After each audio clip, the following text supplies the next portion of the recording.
Shalom, y'all. Shalom, shalom.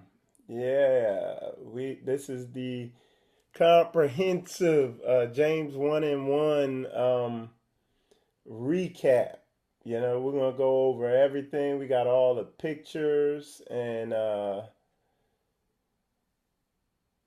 yeah, we're gonna go over all the interviews and all the content and everything that went on. So if you weren't there, you're gonna see exactly what you missed. Okay? So, um, but yeah, it was an awesome event. I'm gonna start rolling some of the pictures because it was a great event. There were a lot of artists there. There were a lot of just creative people there. I interviewed basically every one of the artists that were there. Um, so yeah, once I'm gonna get this video, I'm gonna share it and start inviting people in. And if you get on there, go ahead and start sharing it and inviting people in. Like I said, I got all the interviews. I interviewed every performer there, every artist, every speaker, um, all the people with Hebrew-based companies, and then other people. You know what I'm saying? So, like I said, it was an awesome event.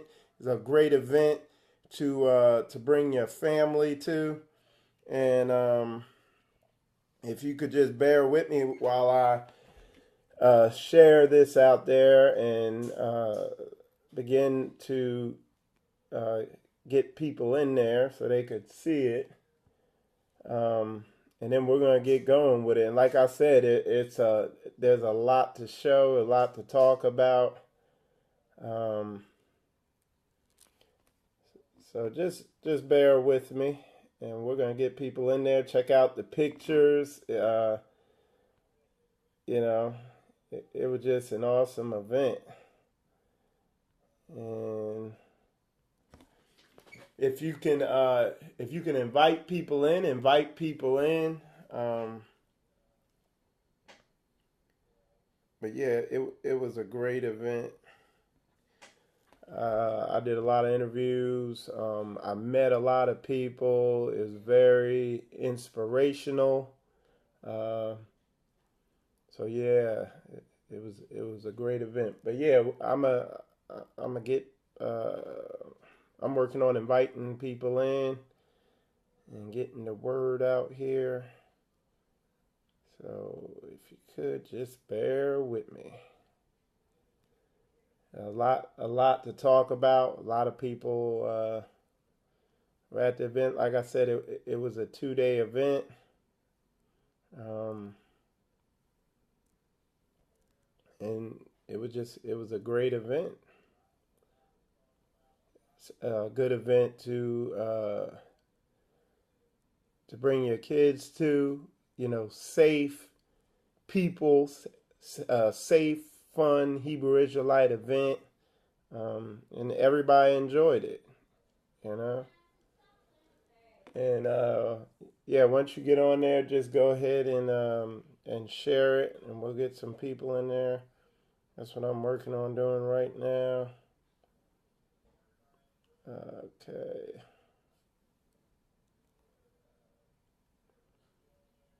All right. So,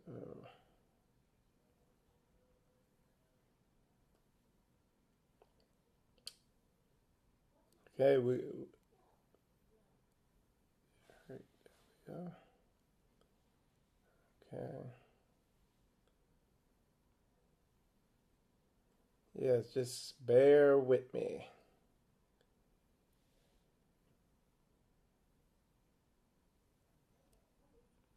All right.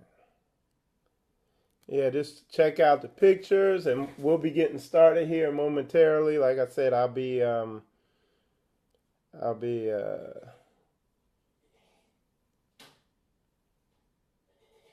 showing you guys some of the interviews and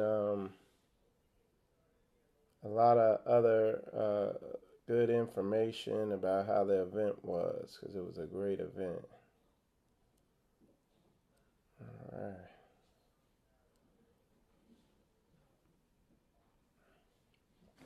Okay. All right. So now submit.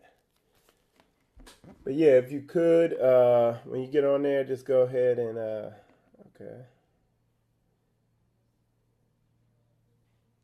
Yep, just get on there and invite some people in.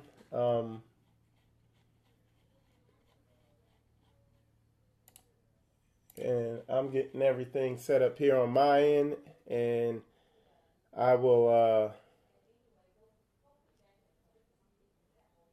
Let me see. But yeah, once I get enough people here, and once I share it,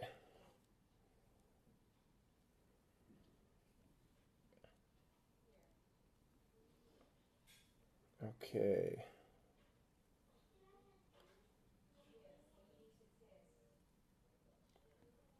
All right, there we go.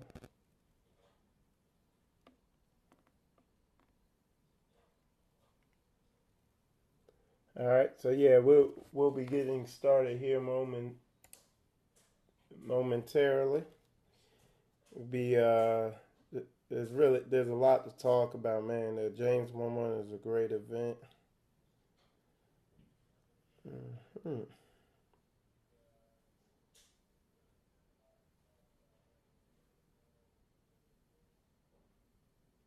Yeah.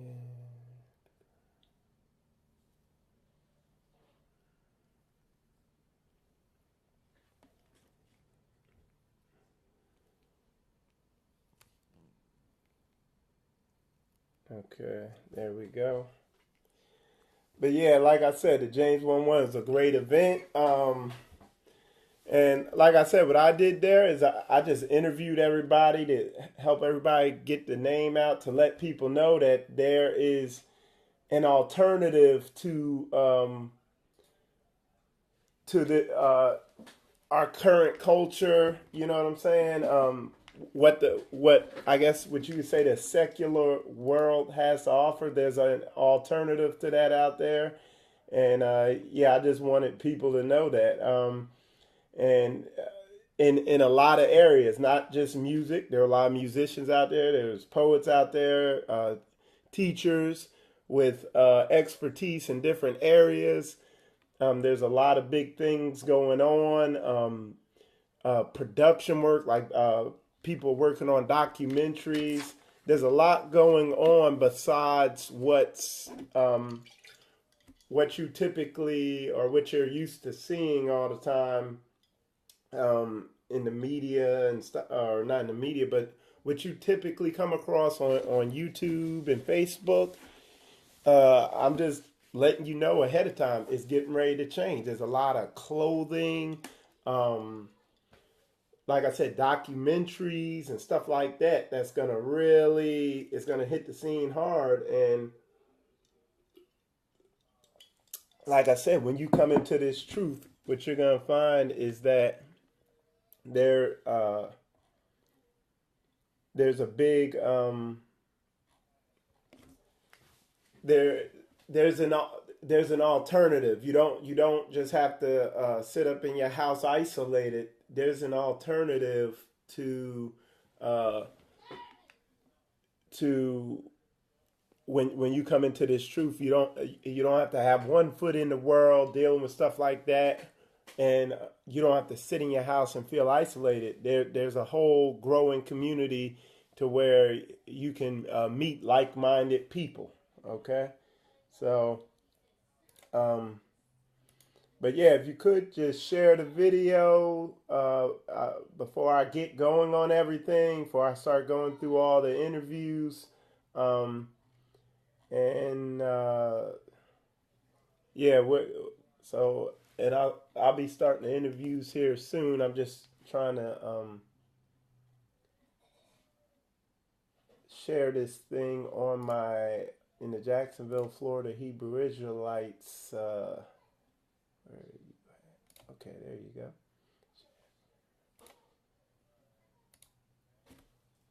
All right.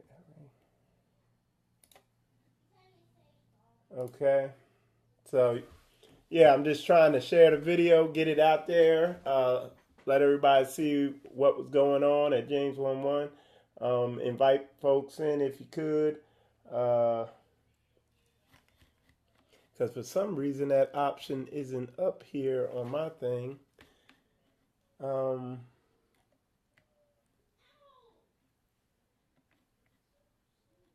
but yeah, and just enjoy the slides for now, because I mean, as you can see in the slides, it was a great event. There's a lot going on.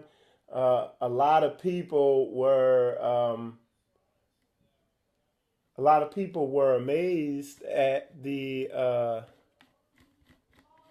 all the coming to the realization of all the stuff that's going on in the Hebrew community. How um, when they came out there to it, and I think it gave a lot of people hope to know, oh, there is a nation of like-minded people.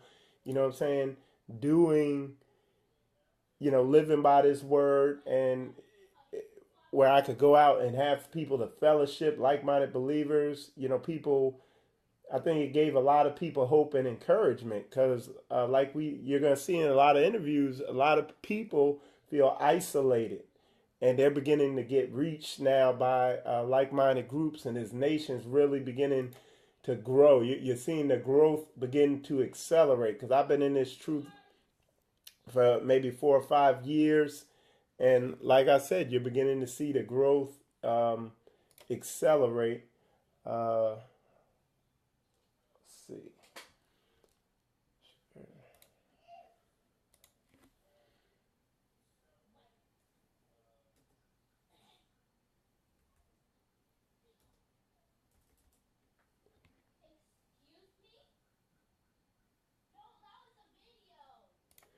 So,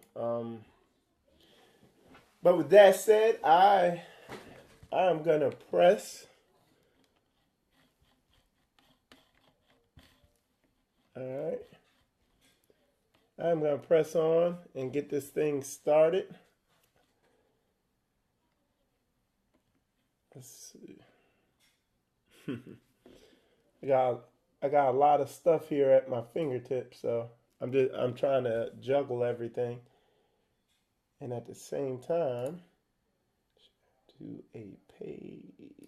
Okay, there we go. And let me share.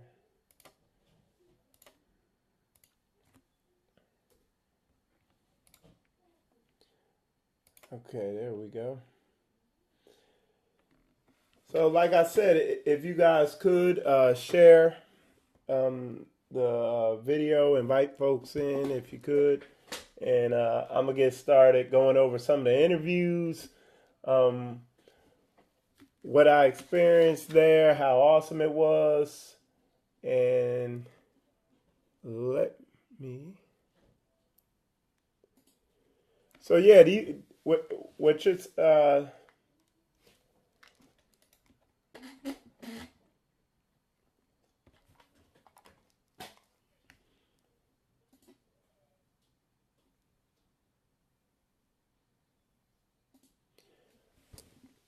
okay, so shalom, y'all. Welcome to the comprehensive James 1-1 event recap. I got a lot of pictures, interviews, and much more. The commentary on, narration of the interviews on why it was so awesome. So what I'm gonna do is we're gonna get started with. I'm gonna start with the first interview, and that was with Brother Majors.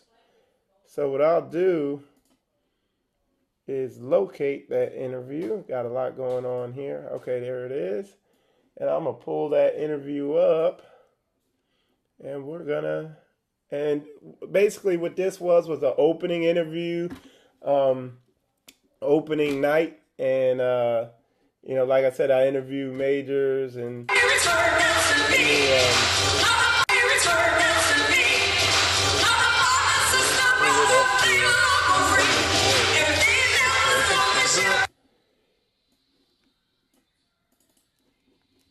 So this is the opening interview with Brother Majors, and like I said, we're just and bear with me on the video quality the first night. Like I said, everybody's getting set up. I didn't know how the lighting was gonna be, but here we go. We'll get started. Yeah, we go. Shalom, y'all. Brother Mike, Spiritual Combat, and I'm here with Brother Majors. And he's put together an awesome event here. He's brought in a lot of people from all over the place. We got the worship service going on right now. And just tell them a little about the event and what drove you putting this thing together. Well, the event is great, man. Our brothers and sisters are traveling in today and tomorrow in Jacksonville, Florida.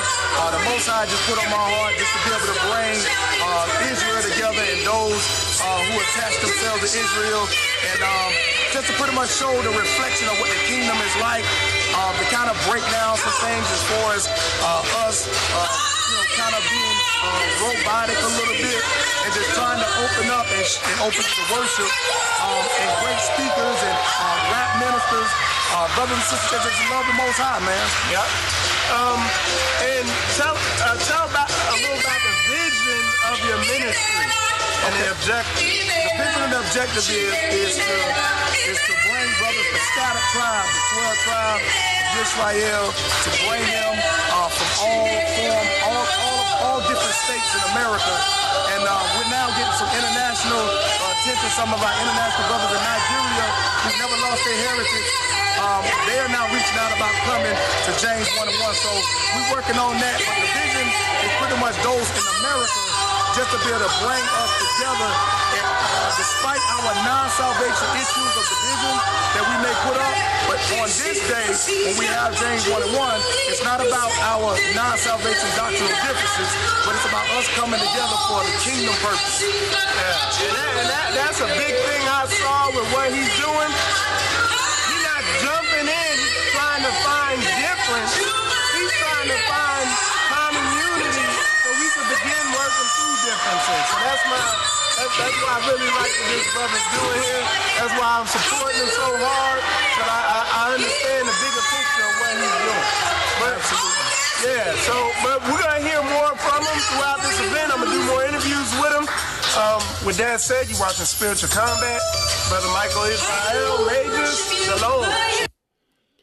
So yeah, like he said there, in the interview, that's the big thing, is that he's trying to get people to just come out and get to know each other first, realize that, hey, this person is a human, and then begin to work through the doctrinal differences like normal human beings, not going to war with a text message, online, with text and comments and just typing, and never really getting to know people and then work through it on a brotherly basis. So that's why, what I'm saying, this event, is so awesome.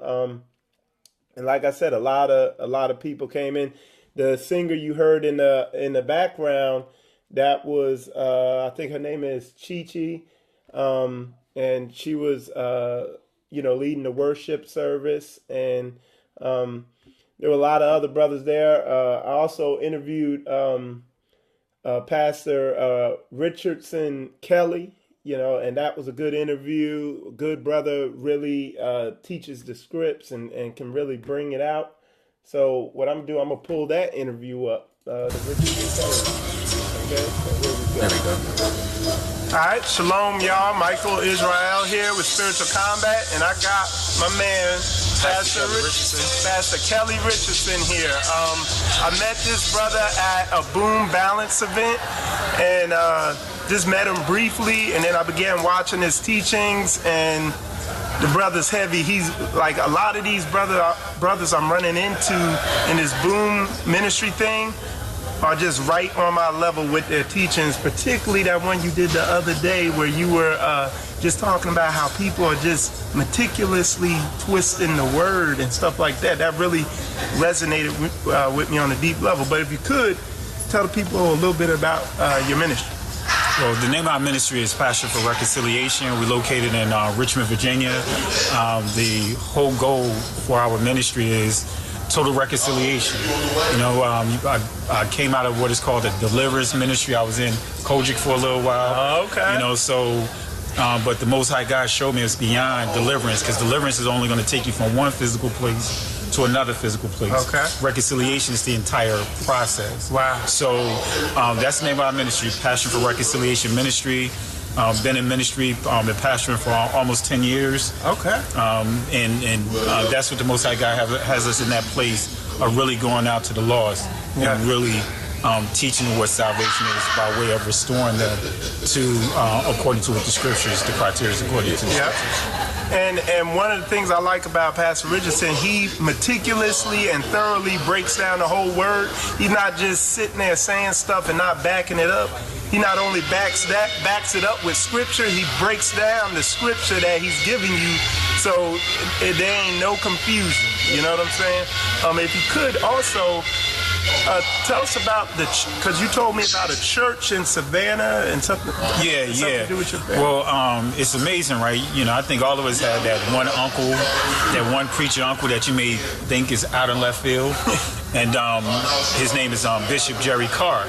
And in his church, he has a mural of, the melanated Christ, and we thought he was just kind of crazy, you know, and he always told us who we were. My grandmother, she was born on an Indian reservation out in Georgia, so he told us, but you know, you kind of let it go in one ear and out the other. But he told me about my uncle down in Savannah, Georgia as well, but I never really put two and two together until just reading the scriptures and family of preachers, and I did the whole seminary thing and everything. So what did it for me was I was reading John chapter 8, and it's, you know, all the scriptures that simple scripture many of us have preached. You know the truth, and the truth shall set you free. Yeah. And I'm preparing a message, and I got to that text, but they said to Christ, "We know that we Abraham's seed," but they said that they never knew bondage. And I'm like, wait a minute, how can you be Abraham's seed and you never knew bondage? So then I started, going through my books and everything, and nothing lined up. And then I said, wait a minute, I need to study these manuscripts for myself. Yeah. And so I started studying the Greek. In my first class, they said, hey, you know what? The Greek got that language from the Phoenicians. And I know the Phoenicians, who they are. They melanated people. And everything began to fall in place. And that's what put me on this journey where I'm at now with the truth. And so with the Savannah, Georgia, I stopped by that church to see for myself. My Uncle James Wesley Carr pastored that church. And when I saw that, it was just like, man, I could just feel the testimonies of our ancestors saying they wanted to leave something for us to come back to. Yeah. And that's when I got the understanding of why they used to send us down south for the summer. But we got away from that. It's so much, but that's how I got put on to that. And weren't you saying that they like carved something in the Hebrew? Yeah. Well, it's Hebrew. It's a Shemitic language. I say Shemitic because I don't like to say Semitic. You already know that. Yeah. But with that being said, this whole church, when you look at the whole infrastructure, it's all scripture based. Wow. Original walls, the original ceilings, Hebrew written on the pews. Now, they did this back in 1773. Okay. So that's, we're taught that Hebrew was not rediscovered until 1863 or whatever 53 by Eliphas, what's his name? Elijah ben Yehuda or whatever. Yeah. Eliphas ben Yehuda. So, but yet our ancestors already doing that well before. Yeah. So when I saw that, it's like, you can't. It's nothing you can say that can tell me anything different. And now I know that our people, Hebrew, Hebrew. That's our nationality, not a religion. Nationality. It's our culture. It's our culture. Yeah. And they made it a point to leave that behind for us to come and see that thing. Yeah. It's a national landmark that most of us don't even know about. Well, maybe in a couple of months, me and my wife, we're going to be going on vacation up north, and I'm making it a point to stop there, and on the way up through Virginia, we're going to visit y'all, stop at your church, So yeah, I'm looking forward to that because, we've been wanting to go to Savannah. We heard there's a lot of good history there. It's a lot. Yeah. It's a lot. I mean, you'll learn about a lot of the soldiers that fought in the war that many don't know about the, as far as with the Revolutionary War. And even, I got some information here. I can't remember his name off the top, but you'll see the statue of how even the drummer that did the cadence ended up going to Haiti and helped start a movement out of Haiti, the revolt in Haiti. Yeah, against the French, yeah. So it's so much. There's a lot of history they purposely leave out to keep us in bondage. It's like identity is important. Yeah. But so this is Pastor Richardson. How can they check you out? How can they find you? Well, on YouTube, you can find me at the Ask God's Movement. That name just came just to kind of go against the doctrines of people thinking that they're God. So that's when we came up with that term. Okay. And then Facebook, Richardson Kelly. Then also have a website called titled FaceYourWall.com. Say that again? FaceYourWall.com. Okay. And it has all our information, our contact information on that. Awesome. So yeah, that's Pastor Richardson. I'm happy for him to be down here. You're watching Spiritual Combat, and Shalom. All right, so yeah, so that was Pastor Richardson. You could check him out. You can go to his Facebook page, and like I said, that brother has a lot of good teachings. He breaks it down. I like the way he breaks his teachings down. And like I said, he's coming into this truth, leading his people in there, and like when he you heard me say in the interview, when he breaks his stuff down in these in his teachings, he goes by the script, and he breaks down. He'll even go into the Hebrew and break down the word etymology, so there's no confusion. You know what I'm saying? There's no guesswork of what he's talking about. And that's what I like. There's no, he's not vague with anything, and there's a lot to learn. That was heavy what he was saying about that church in Savannah, that they built it back in the 1700s, and they knew Hebrew, and they carved it in the. So it's like, and the next interview I'm gonna pull up is my interview with Josh Cullins, because some of that information is going to be in this documentary he's doing. And there's Josh right there. And like I said, this documentary, there's going to be irrefutable evidence of, who we are in this documentary. So, it's exciting, And so let me pull up this interview with brother Josh Cullins. All right, there it is. And I actually have a couple interviews with this brother. All right, shalom, y'all. It's Michael Israel, Spiritual Combat. Hey, brother Joshua Cullins from Rebirth of the Nation. This is my history teacher right here. You know what I'm saying? But brother Josh he's working on a big documentary, which I think is gonna excuse and what I've been seeing, when I watch the teachers and everything, I just see as they're doing your research, they're bringing out all types of new truth. Recently you did a lesson, it's called Curse of a Curse. Right, Curse of a Curse. And I mean, you were bringing out some heavy stuff. stuff about Edomites, some irrefutable evidence on who they are. But if you could talk a little bit about that and your documentary you're going to be coming out with too. Yeah, mainly the only reason why the plan was not to go into that originally. The only reason why we did is because we had face-offs and we had some brothers. Shout out to Brother Robbie, shout out to Brother Ludovic, some of the ops that came in, and we had some oxys that came in and they had issues with them being in the feast, being in the moed. We know that goes completely against the script. It's not what the script teaches. Script tell us to invite the stranger to then come into the moed. So, and a lot of it more down to the whole context of the Edomites, and we hate, your people have context, and you should hate Edomites because the Most High hate Edomites. The Most High never told us to hate no Edomites.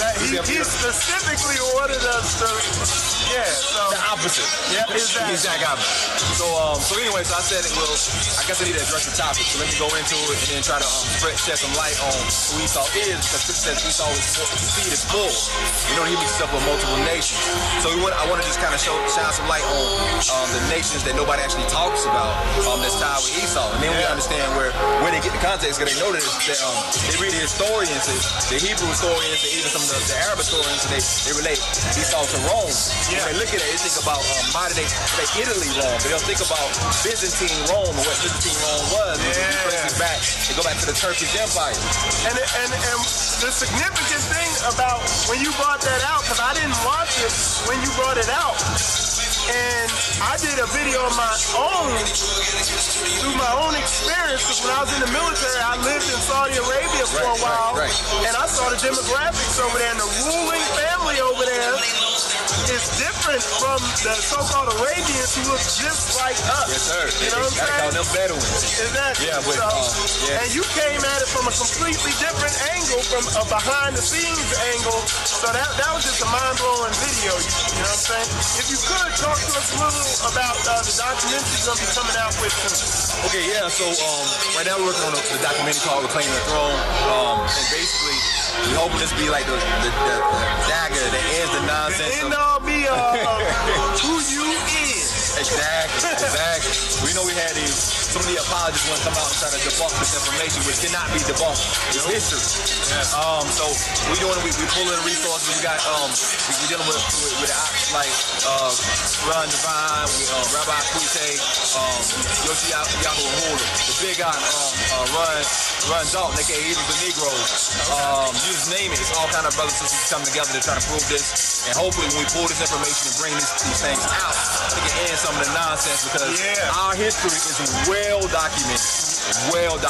We put it out there. But you just got to get off the so-called traditional path to find it. Right. So that's one thing that the Kuite brings out. A lot of times people, when apologists try to prove whether or not we the people or not, they go over to West Africa looking for words like Hebrew, or they go over there looking for words like Judah, and they realize that even in the original dialect, you wouldn't have said that.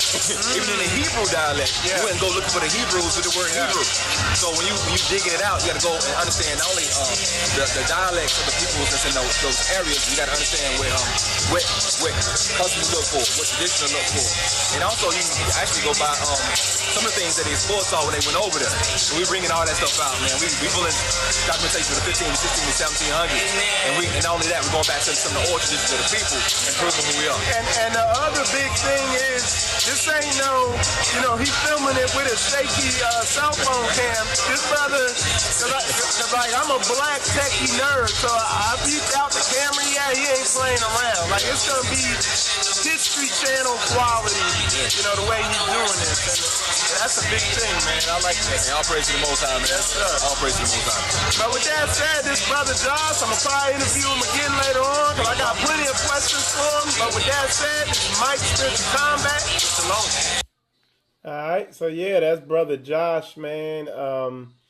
That brother's bringing out a lot and just gave me a lot of good understanding.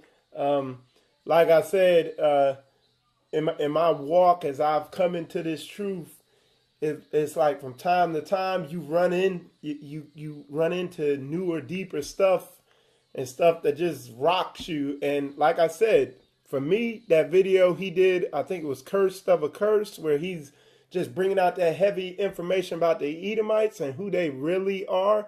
That was a heavy video, man. So Yeah, I really like what Brother Josh is doing.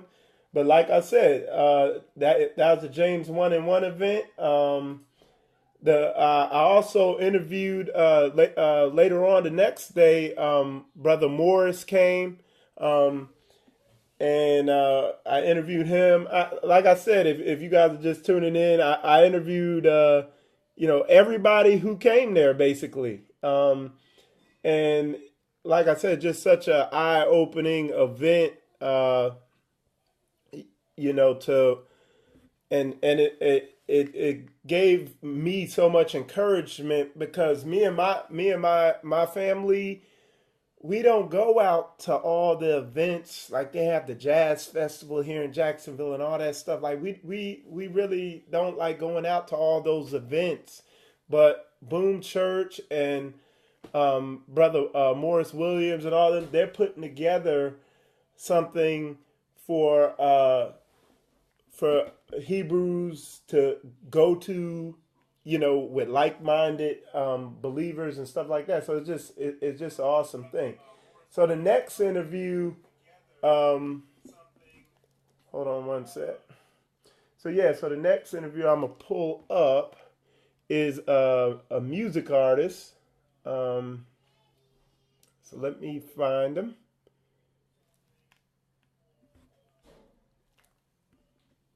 All right. That's it. A lot of interviews I did, so I got to go through them. All right, there we go.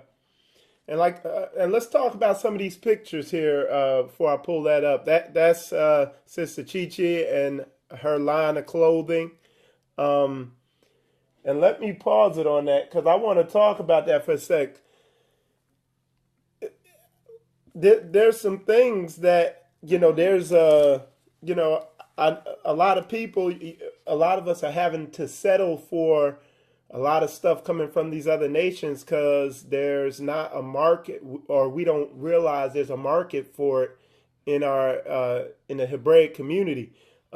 Music is a big one of the big ones. Clothing is another one, and like I said, the sister here, they're really coming with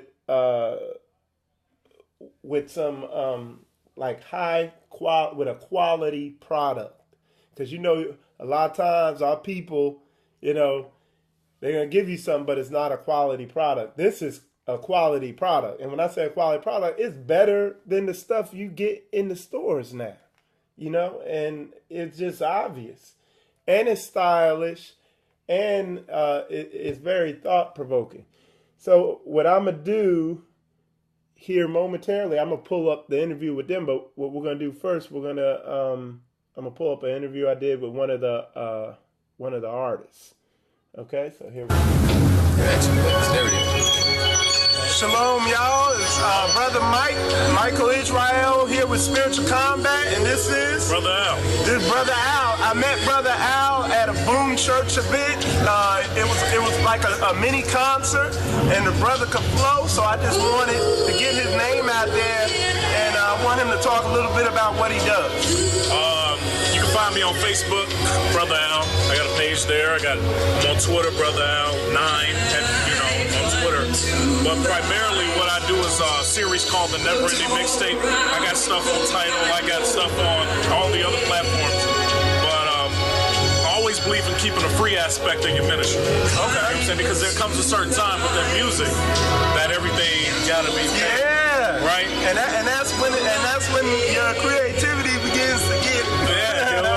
So I keep a free aspect of the ministry, and it's called The Never Ending Mixtape. Okay. So I'm dropping a song every other day, every 2 days. Okay. So the catalog is bananas. If you want to download anything from the Never Ending Mixtape, it's Reverb Nation. All right. Brother Al at Reverb Nation. Awesome, man. I'm Al Bailey at Reverb Nation. Okay. So we're gonna definitely check you out. And like I said, Brother Al, look him up, man. His music's good. Like I said, I seen him perform live at Boom Church. He's awesome. Yeah, well, look, all glory be to God. I'm just here to be a blessing. Amen. Right, man. All right, shalom, y'all. So yeah, that's Brother Al. You could check him out. And he performed there. There were a lot of artists. Like I said, on a different aspect, there were also, let me see. On a different aspect, there was also people there selling fashion stuff. So, hold on one second.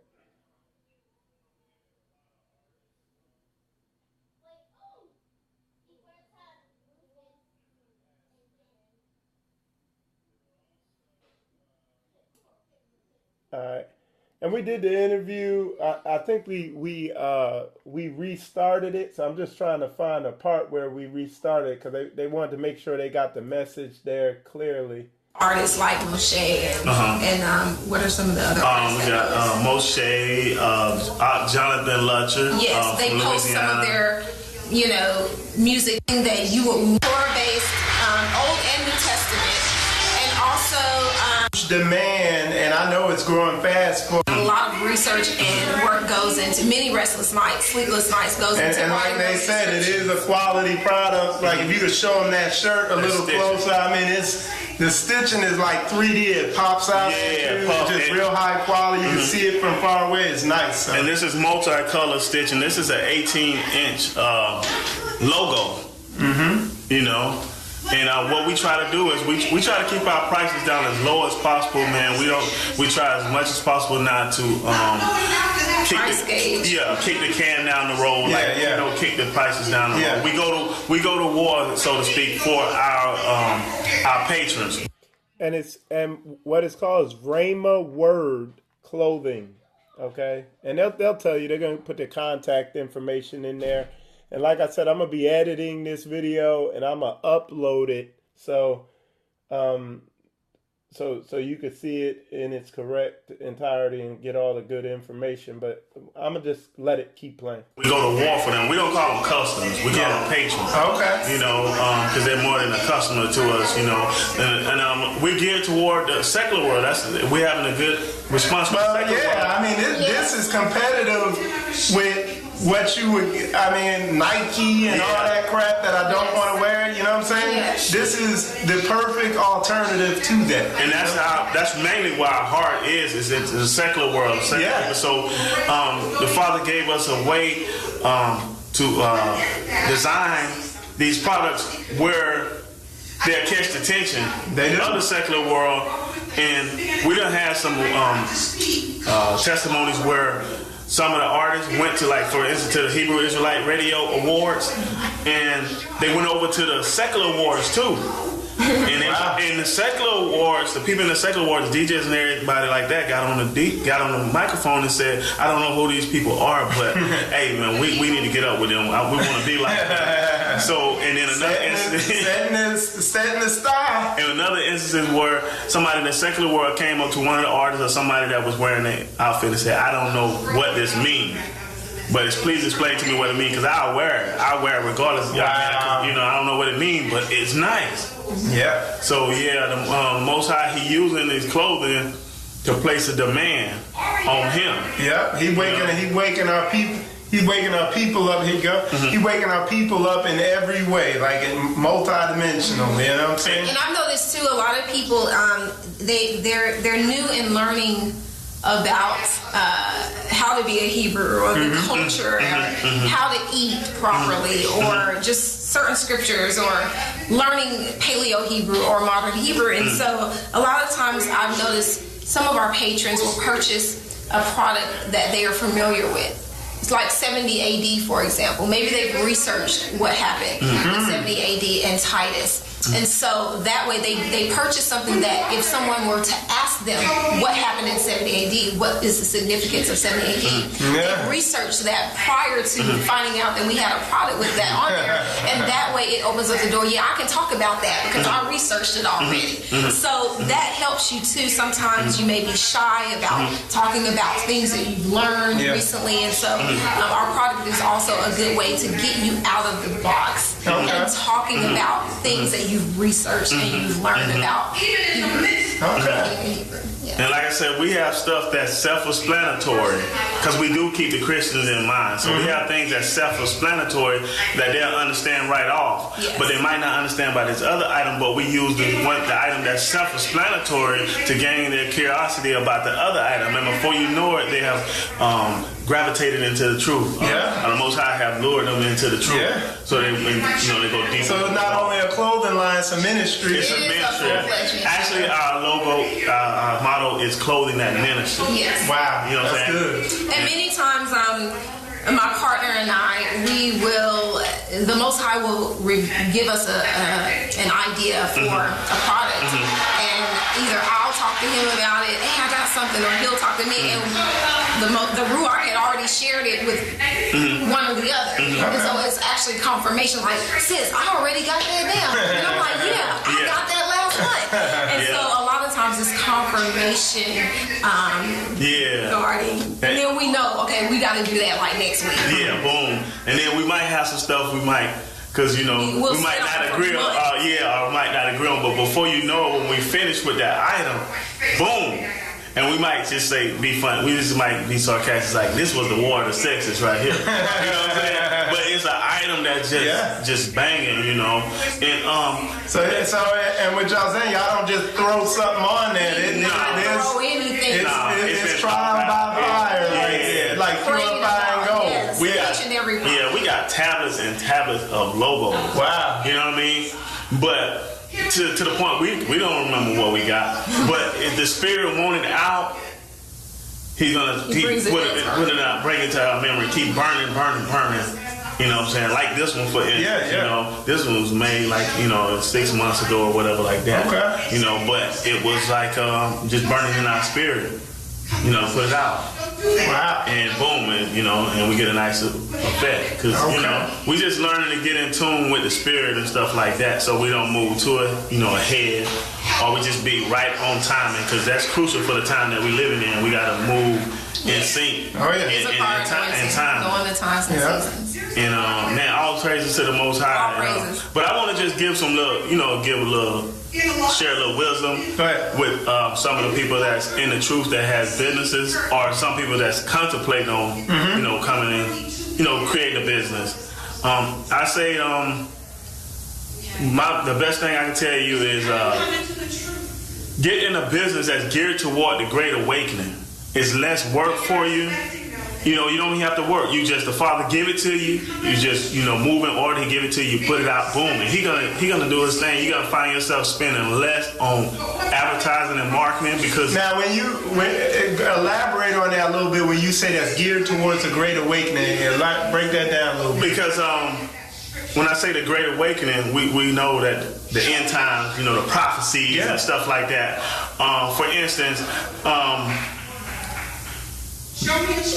the Father came to me and told us that this business was going to be successful, and then He also told us that it was going to be go from a want to a need. So we were puzzled, like, how will I go from a want? And see, and I'll tell you something. I do investing. I used to really study stock and investing. I did that successfully. Then I went into real estate investing. And I know how to spot trends, and the Hebrew Israelite clothing is getting ready to explode. And it's gonna stay in. And I don't even got to research that. I just see it because my wife, like I said, she sews. And she turning stuff down, and she gets overwhelmed. Because people want something to wear, and they want an alternative for the to stuff they know is wicked. The stuff they know that they don't like these companies, but that's all that's there. So y'all are on to something that's heavy. What you said. And so we were puzzled, and then I'm like, I can't. A clothing line go from a want to a need, because everybody got clothing. Like, you can go to Walmart and get clothing, and that's when He broke down in Matthew 24, where it said this gospel should go to the four corners of the earth, and me and Christ shall remain. Wow. And clothing is the most thing that goes to the four corners of the earth. For example, you might have a piece of clothes you had years ago, and you might see your cousin pop up with it. Like, you're like, how did he even get that? He live over in California. I live over here in Florida. So that later on He explained explained to us that that's what he meant by. Okay. So that's why when I was saying that we need to get. If you contemplate on getting a business that's geared toward the Great Awakening, geared toward the prophecies, because anything else would be going against Torah. Yeah. Because anything else would be going against. Yeah. You know what I mean? Because we're coming up and these nations are coming down. I hear you. And you know, so make it easier for yourself. Yeah. You know what I mean? So that's basically I wanted to share that little insight. Okay. So that's Rhema Word. You just saw them here on Spiritual Combat. Check them out. Like I said, they gave you the websites, the Facebook page, and all that. And I'm Mike here on Spiritual Combat. And Shalom. Shalom. Shalom. All right. So yeah, so that was the interview with Rhema Word, you know, and like I said, I gotta edit that interview a little bit because we had to start over. We had some technical difficulties, so but I'm gonna upload that one. I'm gonna upload all these over time. This is the quickest way I could get them out there right now because I know a lot of people wanted to see them. So let's go on to the Morris Williams interview, and I will pull that up. Just if you could bear with me, there it is. Okay, so this is my interview with William Morris, and then he's gonna bring in gonna be a pause, and then he's gonna bring in Josh. All right, shalom, y'all. Brother Michael Israel, Spiritual Combat, and I'm here with my boy. That's our brother Tekoa Malachi, Rebirth of a Nation. Rebirth of a Nation. Right. And if you could, go ahead and tell us with Rebirth of a Nation what it's about. You know what I'm saying? Okay. And because it's big. Yes, sir. The more I look at it, the more I do my research, the bigger I see it is. You know what I'm saying? That ain't nothing but the Most High, man. Yes, So all praises to him. Just humble brothers getting together and told the Most High we'll be a servant to do his work, and he's just doing amazing things. But what Rebirth is about, our mission is to awaken, to restore, and to prepare. Awaken you to your true identity, restore you to your divine culture in the Messiah, and then prepare you for prophetic end-time events. That's what we're doing. And every time that we teach, this is what we believe is happening. When we teach, we believe we're changing your perception of who you are, why you exist, that will change your sense of significance in the earth. That's what Rebirth is about. That's what we're about. Okay, and if you could, tell us about some of the things that you're working on to bring that about. Yes, sir. So some of the things that we're working on, one of the major projects, the main project we're working on is reclaiming the throne, giving all our brothers and sisters and Gentile brothers and sisters an avenue so we from all over, some of your greatest balanced teachers going to come together and put a documentary together that's going to close the case about who we are. It ain't going to be no more questions. All you're going to have to do after this is point to the documentary. We got heavy hitters on. So we just excited about that. We're working on that. We ask that you keep giving towards that. The Most High is doing miraculous. So yeah, so this documentary they're coming with, I mean, when they come out with it, share that thing, show it to people, and I mean, it's going to be big. It's going to be like I said in the video a couple times. It's going to be like History Channel quality. They can take it, put it on some one of the major TV stations, and it'll be fine. It's going to be very professionally done, very highly researched, and like I said, it's designed to kill these silly arguments from people like Vocab Malone and James White and Reformed apologetics and all that. The only thing they're going to be doing is apologizing, you know what I'm saying, after this one. So I like I said, I like what this brother's doing, but let me keep it going. Things in there. Also, as we begin the tour, we're setting up mores or setting up people in different places, because people keep telling us that they feel alone.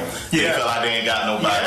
They feel like, okay, you got all the crazy ones out here saying everything, and then they finally find a voice like Brother Michael with the spiritual comeback, or us, and they want to get with us. They want to have to build a fellowship in a community, because it's one thing to follow somebody online, but it ain't nothing like having a fellowship with brothers and sisters that they can feel the spirit of love and the spirit of unity. You can't completely feel that through online. You see what I'm saying? So we've been setting up different places, and it's expanding. Right now we got Rebirth in Augusta, Georgia, Rebirth in Anderson, South Carolina.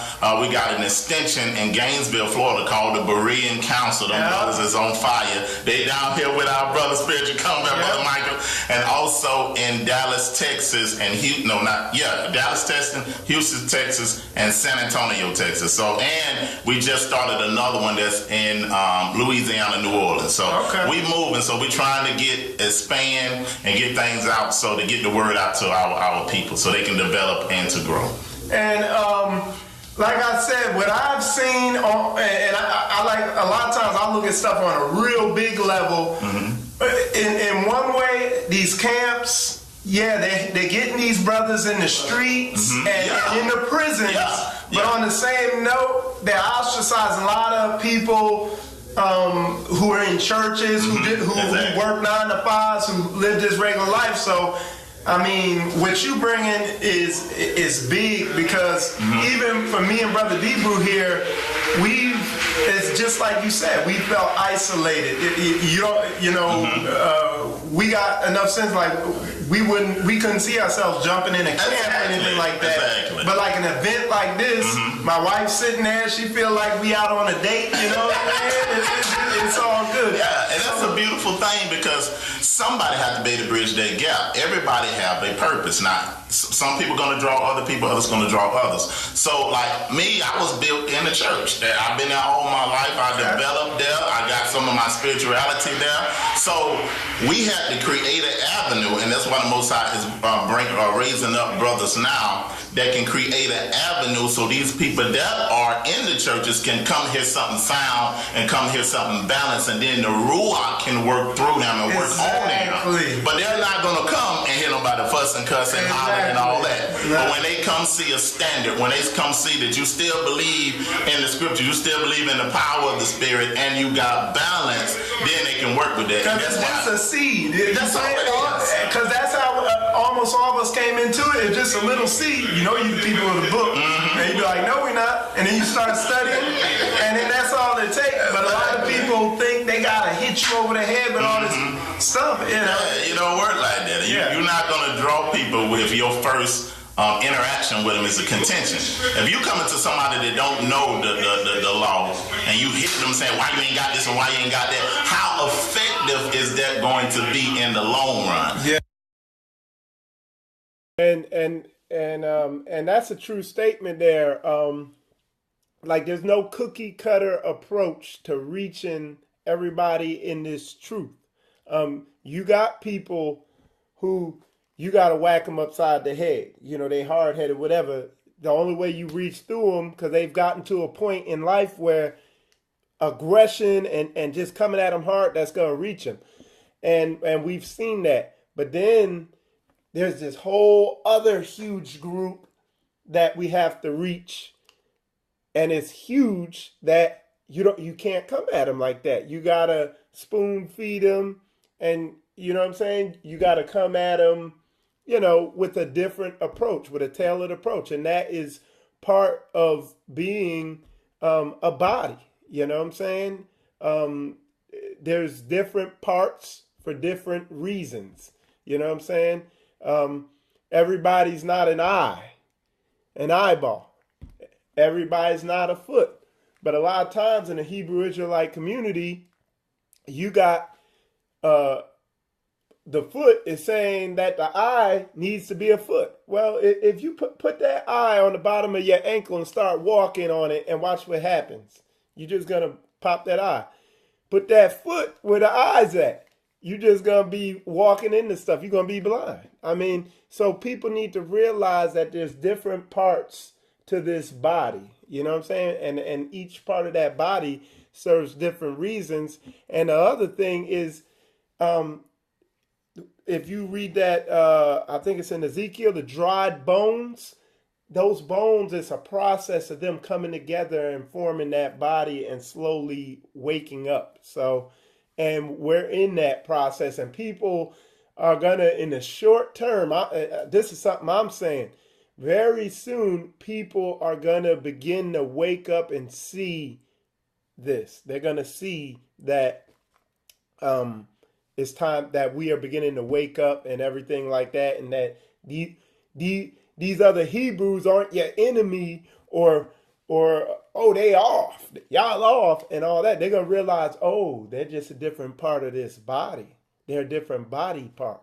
So, and I see it's beginning to happen now, but it's just a slow process on a big basis. So, but let me keep the interview going. So let me play it again. So we have to have wisdom even in our evangelism. And that's what that is wisdom, exactly, yeah. Another big thing you're doing that, I mean, is just as big as a documentary is you are getting people to sit down and begin to work through differences. I know you're starting with the feast day. Yes, sir. Glad you go ahead, right. yeah. And see, and that's extremely important. Well, we can come together, because one thing that kind of made me feel a certain type of way, that this last year's feast days, everybody, we had about 7 feasts of Passover. I was liking it though.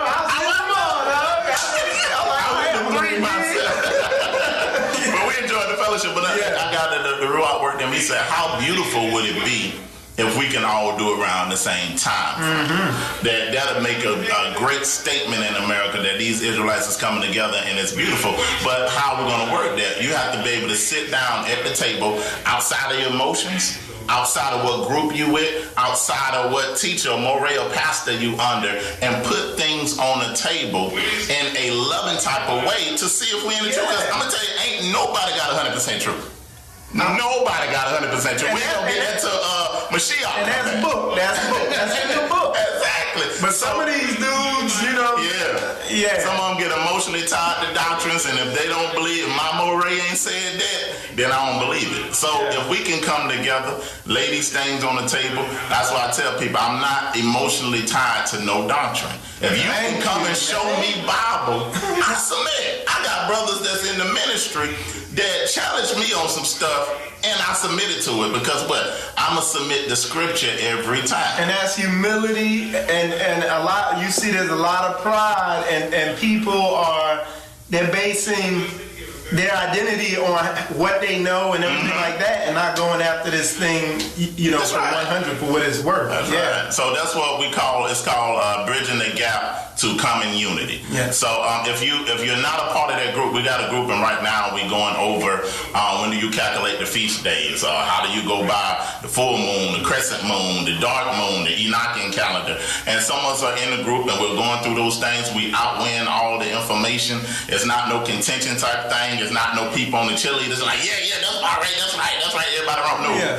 Everybody's, we bringing these things down. So if you're not in that group and you'd like to be a part of it, please let me know. We'll slide you in and let you pull you up to date to where we are right now. Yeah. And hopefully from this, we can deal with other subjects. Yeah, exactly. And just get to common unity. Yeah. That's what we are. But I think it's so awesome that you started out with a feast day, because that is what is going to bring us all together to have the conversation. That's right. But that's what's imperative. That's right. You know, you got a lot of people, you can see them getting emotional in comments. Yeah. And then because what I do, when they get like that, I offer, hey, come meet up with me at the library so we can talk it out. Exactly. Oh, no, they don't want to do that. They just want to be on there. I be thinking some of y'all is agents, man. You know what I'm saying? If I can't see you in person, exactly. The scriptures say we ought to be able to reason together. That's what the apostles did. That's what the elders did. They came together and reasoned the scriptures together. Yeah. So if you leave your ego and your emotions out, then we can come to a unity of truth. Yeah. And be able to flow. Yeah. Mm-hmm. So yeah, man, I'm here with Morris, Yes, Spiritual Combat. We're here at the James 1-1. And speaking of, one more question. How'd you end up meeting Pastor Majors? And talk a little bit about all that.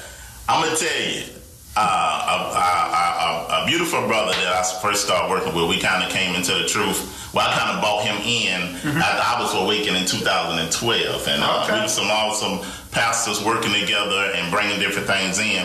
And so me and his brother started working together. Beautiful brother, his name Brother Tyus Barnes.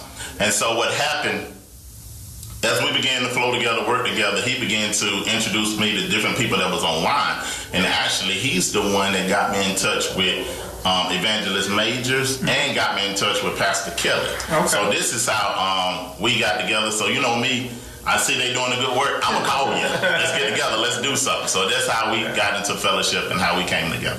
Okay. And how are you enjoying the James? Man, it's beautiful. I'm loving it. I'm having a marvelous time. The unity here, the love here, everybody that hit the stage, everybody's congratulating. The sister got down. Sister Michael, she did a beautiful job. Sometimes it's important to get our sisters to deal with the sisters because we, in some areas, we shouldn't be dealing with. You know, back in the church, you had your old mothers that gave the counsel on down. So we need that back. And that's sisters, sisters, we need you in your role, your function, in your position. Just like we in our role, our function and position, that work together where the lines ain't being crossed, but we all in order. So that's what we looking for. And the sister did a magnificent job. And we praise the Most High y'all for that. All right, so Spiritual Combat here with Brother Morris, and shalom, y'all. Shalom, shalom. All right, yeah, let's get Brother. And what I'm going to do is we're going to, what I did with the interview is I went and got Brother Josh, brought Brother Josh in. So we got him in there, interviewed them both together about, you know, all the big things they got going on. So let's go straight into that interview with those two. So, all right. So I'll pull it up. But Josh a little short. Yeah, you shorter, Josh. You right. You're short, man. Yeah. Come on in the middle. Man, y'all just tall. I ain't short. Every night. Like I'm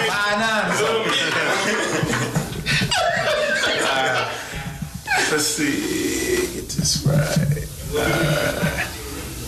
All right. Shalom, y'all. Spiritual Combat here. I'm here with Morris and Josh Cullins. And the first most important question that I want to know about is how that camera works last night for you. Because I don't see it here, man. We can't get the signal up, man. It's an IKEA, phenomenal IKEA. Okay. Bless us with it. And it works, we got to get the signal up. Okay. I wanted to know, man. I'm thinking about buying one of them, but, Test run. Definitely test run on it. Okay, I'm going to keep this little $100 one I got here. But anyway, I'm here with Morris and Brother Josh, and if y'all could just talk more about that documentary y'all working on, how they anticipate it. I can't wait for it to come out. So if y'all could, go ahead. Basically, again, it's called Reclaiming the Throne. If y'all haven't seen it, you can go online, you can go on YouTube, into the Hebrew Nation building, and also Ron Dalton's page, and you can see the trailer. And basically it's a collaboration between us and Hebrews and Negroes. What we're trying to do is we're trying to unearth all the information that's been hidden. So we put together a collaboration of brothers that had that information. People like Rabbi Kwite Amma, Ronald Dalton. But really and truly between them two brothers alone, it's an insane amount of information. But we also got Run Divine Prospect on board. I'm gonna leave our names. I got a question. You said Hebrews and Negroes. I think I remember seeing something. Now, who exactly is that? That's the author, Ron Dalton Jr. He wrote the book, Hebrews and Negroes. So, by the way, if y'all don't have it, y'all need to go pick it up. And he got a documentary coming out, too. Right, by himself. Okay. It's called Hebrews and Negroes, Wake Up Black America. That's the name of his documentary that's coming out. So, it's specifically with this documentary, we're getting people that specialize in every question that you can answer. People that specialize in DNA, that's going to be just done. Specialize in West Africa, that's going to be done. Specialize in culture and customs, that's going to be done. Specialize in the book, that's going to be done. Specialize in prophecy. And we also got some of the Gentile brothers that specialize in their things. So we're trying to gather everybody for this. And I'm going to tell you like this, Kemet, we coming. Yeah. You know, Urban apologetics. We've been watching. And we coming. We ain't said nothing, but we coming. Yeah. I'll let you know. We coming. So everything that, like I said, once we get done. And I just wanted to add in there, I like that. I mean, because, you know, you got James White, like I said earlier, you got James White and Vocab Malone, and, you know, they had a couple little, I would say, run-ins with Divine Prospect, because originally that this group, Urban Apologetics, originally they, and just in case you don't know, what Urban Apologetics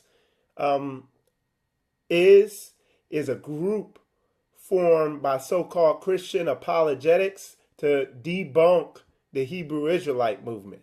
So their specific purpose is to show the so-called Hebrew Israelite, or our Hebrew Israelite doctrine, as false. Okay? And one of the things they did is had Elder Ricard of GOCC go on James White's show, and James White, he went on there with James White and Vocab Malone, and James White is a very studied Christian apologetic, okay? And those are people who so-called defend their faith, defend the Christian doctrine. And I just think, I don't think Elder Ricard was very prepared for that interview. And so they ended up, they ended up kind of, dominating him, kind of making it look bad. And in their mind, they thought, just bear with me one sec, I got to plug in my computer. But in their mind, they thought that, we have easily debunked the Hebrew Israelite, culture or whatever. And lo and behold, towards the end of this whole interview or whatever with him, Brother Divine Prospect, Ron Shields, he called in and asked them a couple questions, and you could see on James White's face that he was confounded. It was some simple question like, so who are the Hebrews today of the book? It was something simple. And they ended up getting him off the phone pretty quick. Then he had another run-in with Vocab Malone on Debate Talk for You. And then he had another run-in on some other show. He called in. And, because they thought they were running through debunking. Because what happened, the urban apologetics, they were going to some of the groups that weren't very studied. But when they started getting into the groups that got heavy doctrinal information, they ran into a brick wall and they had to back off and regroup. And I actually heard some of the people left. They had a little schism and part of the urban apologetics broke apart. But they're still out there. They had a big conference down here in Florida, about urban apologetics and everything like that. But like Brother Morris said, they coming for him, and they're not just gonna. I like what he did here, man, because after a couple run-ins, they just backed off him, and now they just gonna drop a brick on him. You know what I'm saying? So that's what's up. It's gonna be done. But anyway, let me continue with the interview. It's going to be done. Specialize in culture and customs. That's going to be done. Specialize in the book. That's going to be done. Wow. Specialize in prophecy. And we also got some of the Gentile brothers that specialize in their thing. So we're trying to gather everybody for this. And I'm going to tell you like this, Kemet, We coming. Yeah. You know, Lord, Urban apologetics. We been watching. And we coming. We ain't said nothing, but we coming. Yeah. I'll let you know. We coming. So everything that, like I said, once we get done with this documentary, and y'all know how we do with documentary, but this one here, we got to spend some extra time. We got to do some extra things. Because some people wondering what's going on. So you got people that's in different cities and faraway states that we have to try to fly and bring all that equipment to shoot them there and shoot them here. So you can't get something done as big as a project like this in 6 months. No. We got to think bigger than that. We got to think actually like a movie production. So it's going to take time if you want it done right. If y'all want us to actually make y'all proud, it's gonna take time, right? And usually, hopefully, by 2019, we'll have everything done. Because after we do all the filming, flying everywhere, get all the people filmed, then you got to get the video clips together, the articles, and all that type of stuff, and then you got to pay for that. This ain't no we just dropping on YouTube now. Right. We dropping on YouTube. It just it'd be everybody. Right. But you got to pay for all those things because we trying to get it on the big stage in your theaters, and wouldn't it be beautiful to be able to go to your local theater and see your history? Right. Yeah. You hear me? And not financed by nobody else but us. Right. You see what I'm saying? You know it's raw, it ain't stepped on, ain't no cut on it. It's just pure. Ain't no agonizer, none touch this right here. So this is something that we all should be pushing and not bashing. You know what I'm saying? Something wrong if you can bash somebody that's going to bring your total history to the big screen. Right. You see what I'm saying? But you know, in Israel, you don't have that. Right. You don't have that. But in the end, we're going to make even them proud. Right. It is. And like I said, the equipment they're using to shoot it is high quality. It's gonna be like a History Channel quality deal that they're making there. Now another question I asked, how did y'all two meet? How did y'all two hook up? Okay. Yeah. Go ahead, Mo. Okay. Well, this is how it started off. I was saying before, back in 2012, a pastor named Apostle Maurice Item, you might have seen him on the YouTube channel. He the one that initially woke me up. He gave me a book. Okay. In the book, he wasn't very detailed, but when he went to Deuteronomy 28 and 68. Right. And when I read that, I jumped out the bed. I was like, oh my God, because my sister was at the hotel with me. I jumped out. I said, oh my God, is this true? I said, my sister read this. So, so what happened, make a long story short, me, him, and another brother and two other brothers started working together. And our job was to bring this message to the church in order to draw the people in the church into this understanding, into this revelation. So, as things went on, sometimes it's like Paul and Barnabas with some relationships, the Most High, when you're going down different directions, he'll take it another way. Right. But he always have a ram in the bush. Because just when some of it was going that way, the Most High had my brother Joshua Collins. He seen me on YouTube. Right. And then I let him take it from there. Yeah, so I had the same kind of experience because I was a pastor for some years.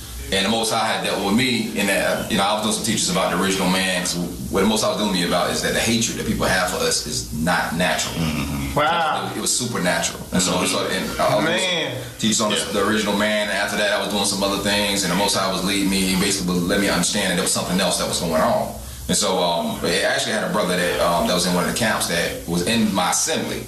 And when he came to me, he presented me some things, but he came with the camp style. Yeah. White man, this is what he told me. The white man is the mark of the beast.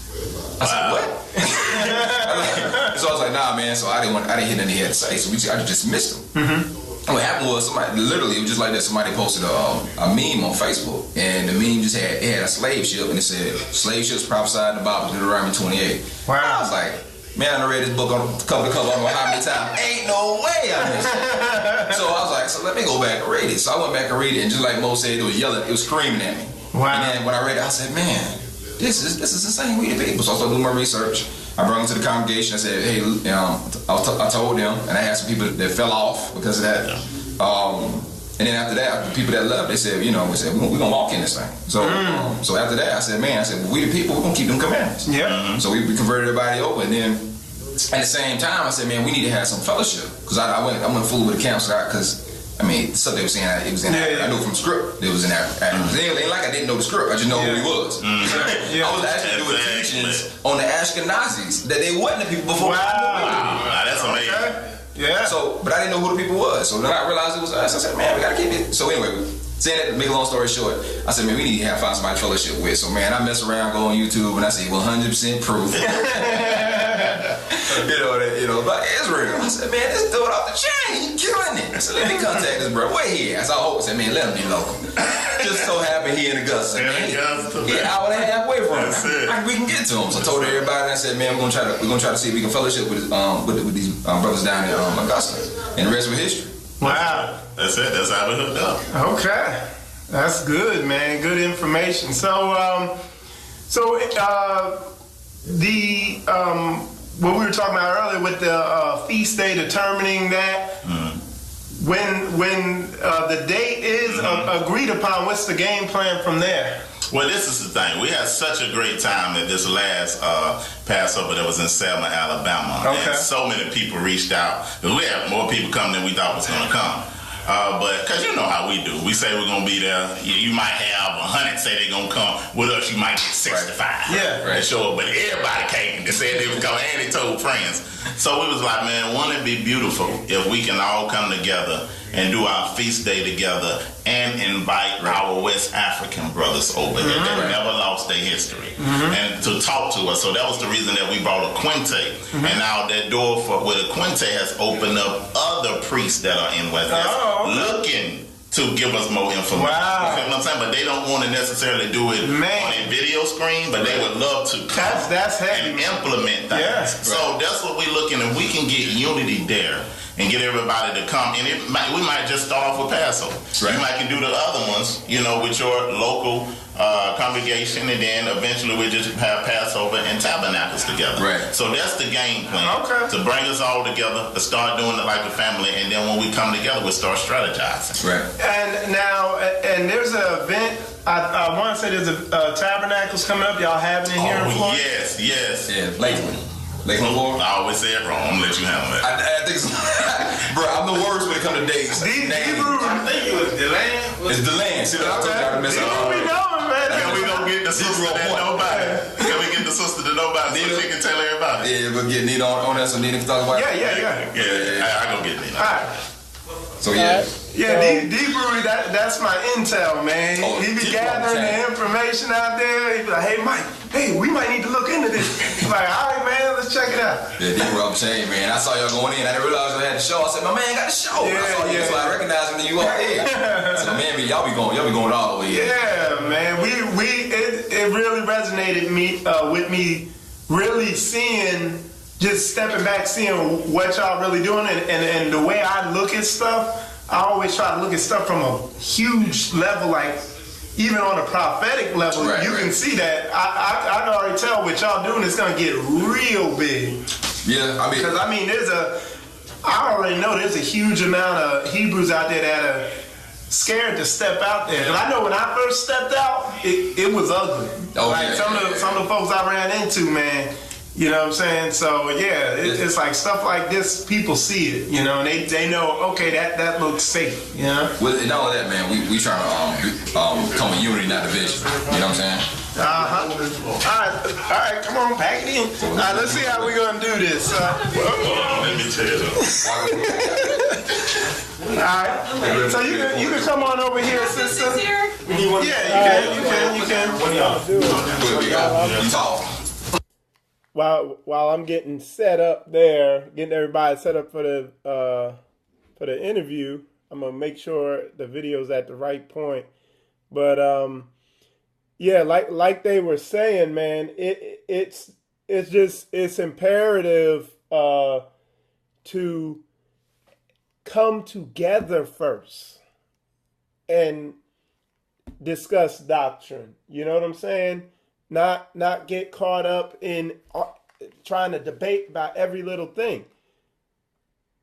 We want to try to come in with the law of brotherhood first. Treat each other nicely.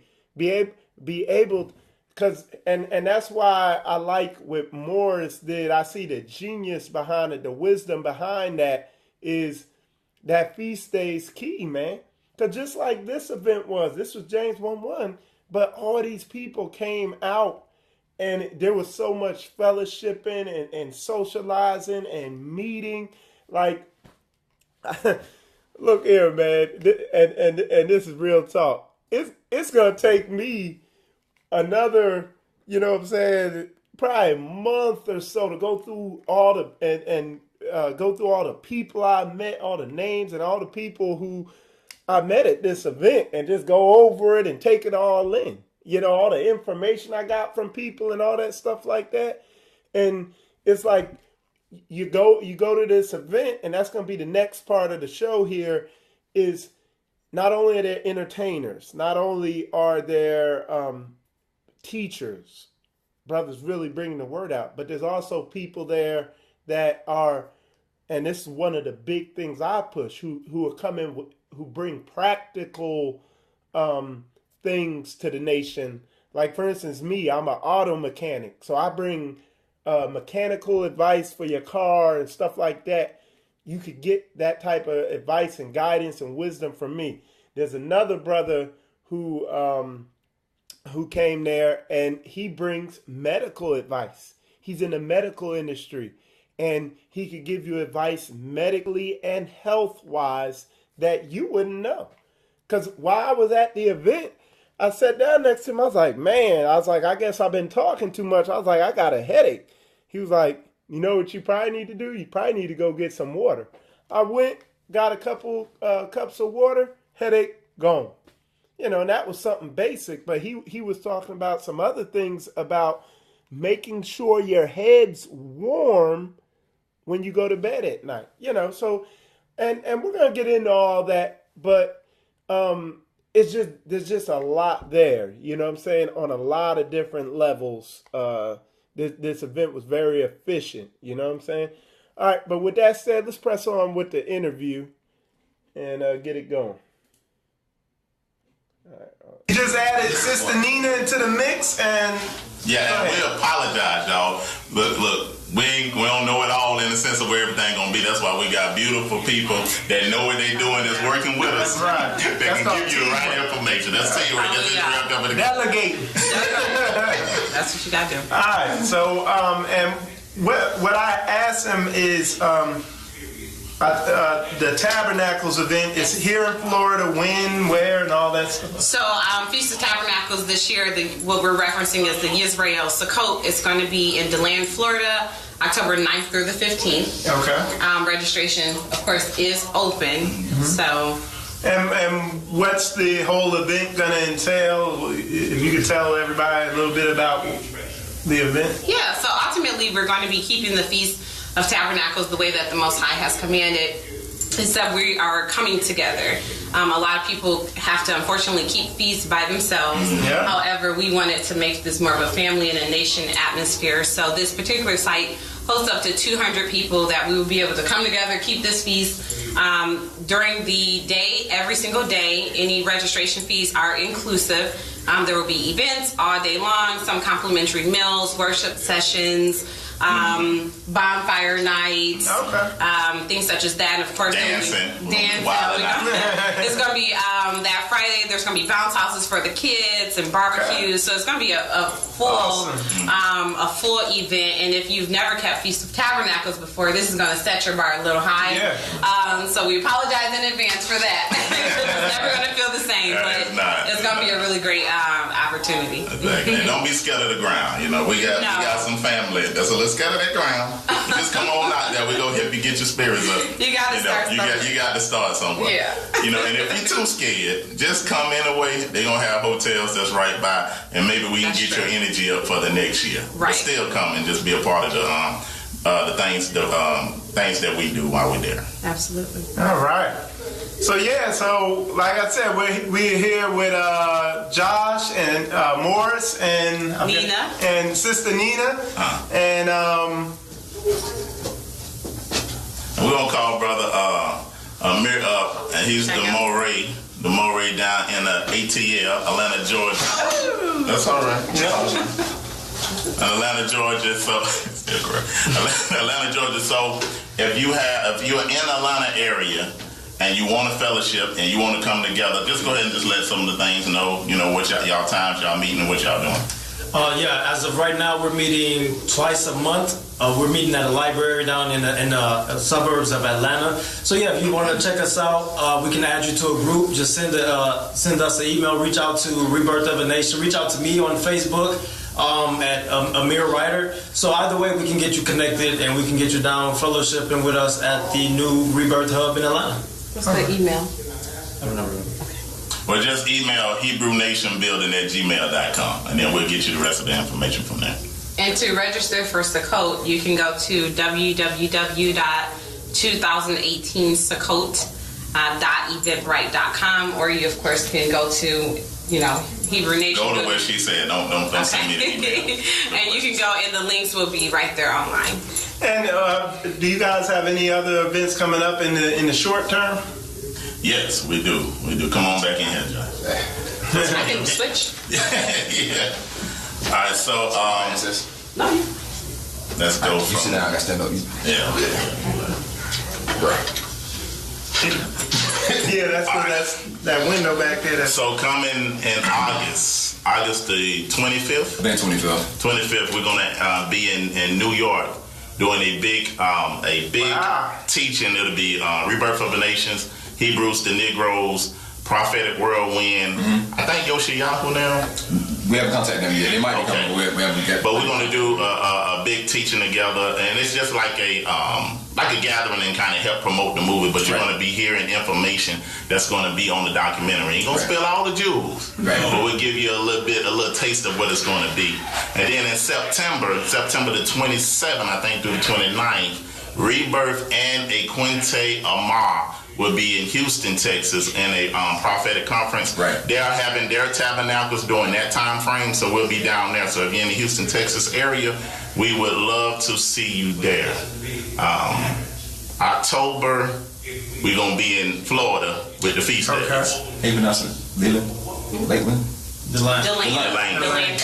So it's Central Florida, North Spell it out. yeah. You know, anybody know how to DELAND. Like the land. Just Google gonna get it right. The land. If you spell it close enough. And then in November, we got some things that we got coming up that's gonna possibly be in either Gainesville, right? But we'll let you know for sure.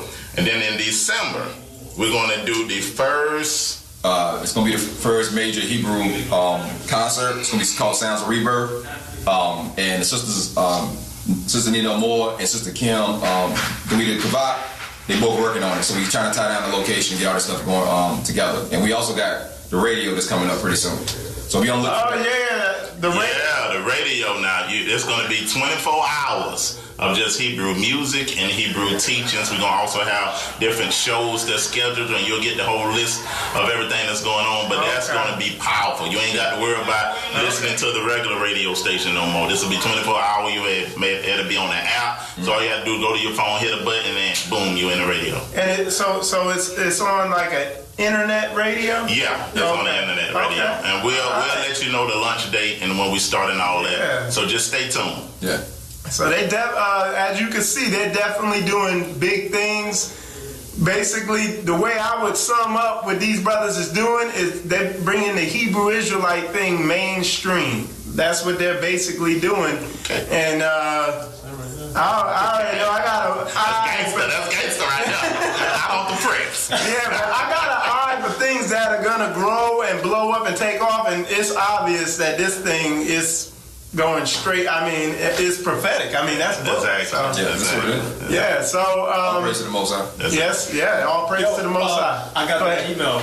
If you're in the Atlanta area and just trying to meet up, it's at rebirthatlanta@gmail.com, and we will get you linked up and fellowshipping with us. Just say that one more time. Make sure they get it. Remember your head. rebirthatlanta@gmail.com. Okay, so there you go. All the latest information. You see how big this movement is getting ready to become.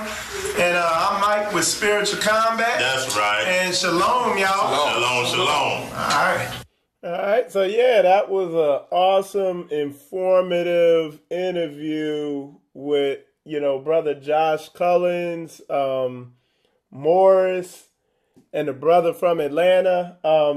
he's a poet also. I got another interview with just him. That brother had the tall brother in the back. He also has a book. I'm gonna play his interview in a little while.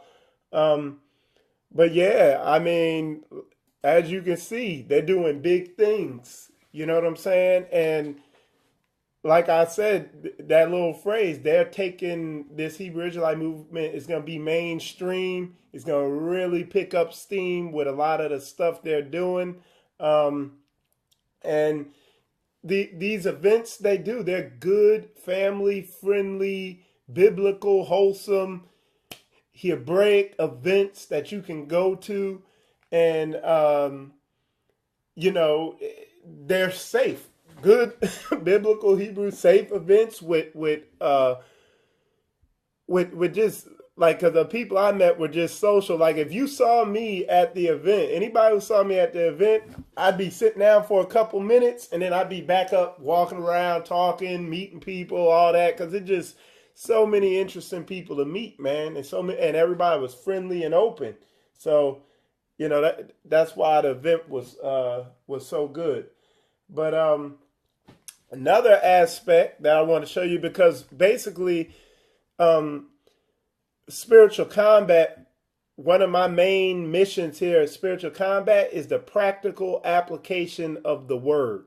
And my focus, one of my big areas that I focus in with my teachings is social and relationship skills. So particularly teaching men how to be truly biblically masculine. So biblical masculinity, not macho boy, but biblical masculinity. And in the other major area, like I said, the practical application of the word is what's the gift God gave you, your spiritual gift, but what's the gift he gave you in the world? Because a lot of people don't realize that they bring stuff to the table. What do you do 5 days a week from 9 to 5? You're going to be good at it, but a lot of people take that for granted. For instance, me, I'm an aircraft mechanic. I've worked on cars pretty much my whole life. So I bring some, high-level mechanical troubleshooting skills into the mix. So what I try to do with as much time as I have, I try to help people out with mechanical problems they might have with their car, this, that, and other, so they're not so reliant on these other nations. Same thing with another brother, and I'm going to bring that video up. He brings a unique set of skills to the mix, and he's new to spiritual combat. And he's coming, he knew he was a Hebrew, but he's coming into this thing officially now, really coming into it. His introduction to it was the James 1:1 event. And what I'll do, I'm going to read you a text before I bring this is Brother Lorenzo. I'm going to read you the text, he sent me, because he came out to the event and I don't think he knew what to expect, but I mean, he was thoroughly impressed. So let me read the text he sent me. He said, I enjoyed the conference. Now I know my services for our great Father God.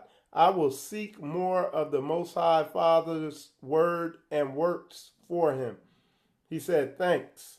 So he really loved the event. You know what I'm saying? Let me see. So yeah.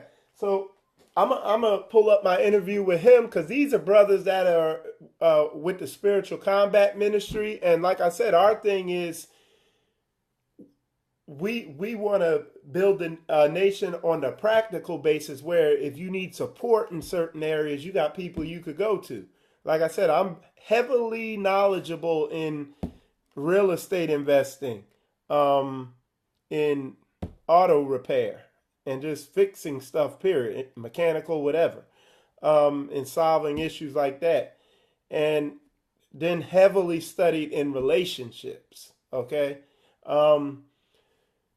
You got So what I'm gonna do, I'm gonna go through. I got a couple quick interviews with some of our brothers. You'll see some of the stuff they bring to the mix. Like, cause you already heard us talk about Brother D-Brew a little bit.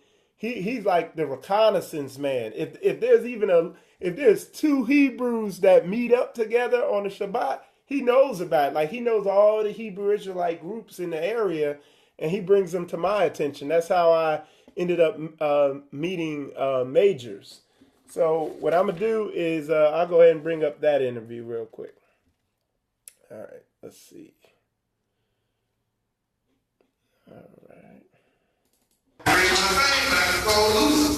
All right, shalom, y'all. Brother Michael Israel, Spiritual Combat, and I'm here with Brother Lorenzo.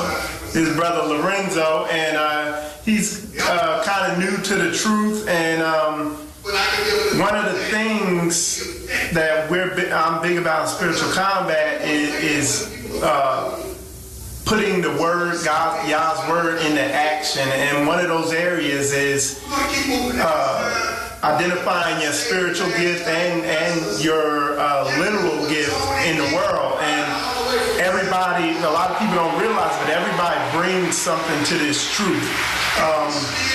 For instance, me, just on a worldly level, I'm a aircraft mechanic and a car mechanic, so I try to bring that to my brothers and sisters in the truth to help them out. They need help, advice, or sometimes, if I have time, maintenance on a car.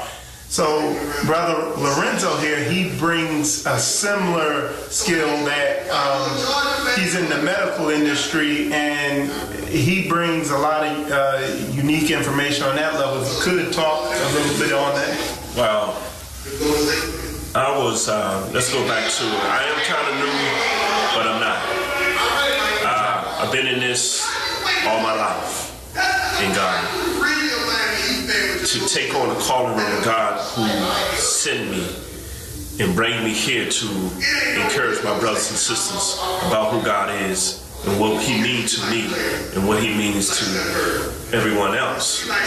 And what God means to, to not just myself, but how he is trying to indoctrinate us into his fold.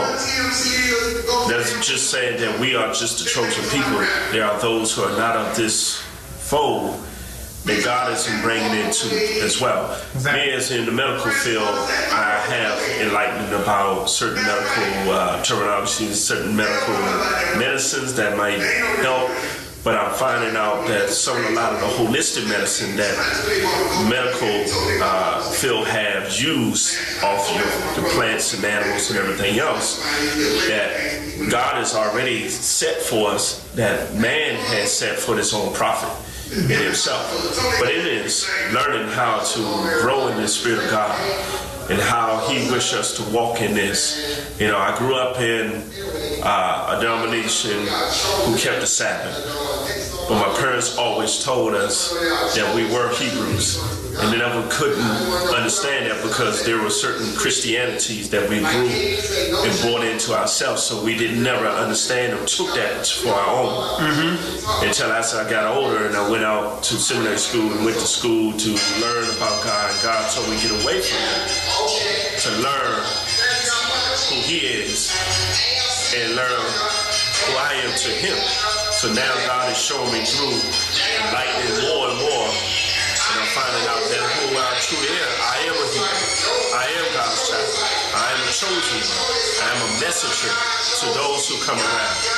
And I ask in this that we always encourage each other, no matter who we are and where we come from, whatever culture we are, and whatever race we are.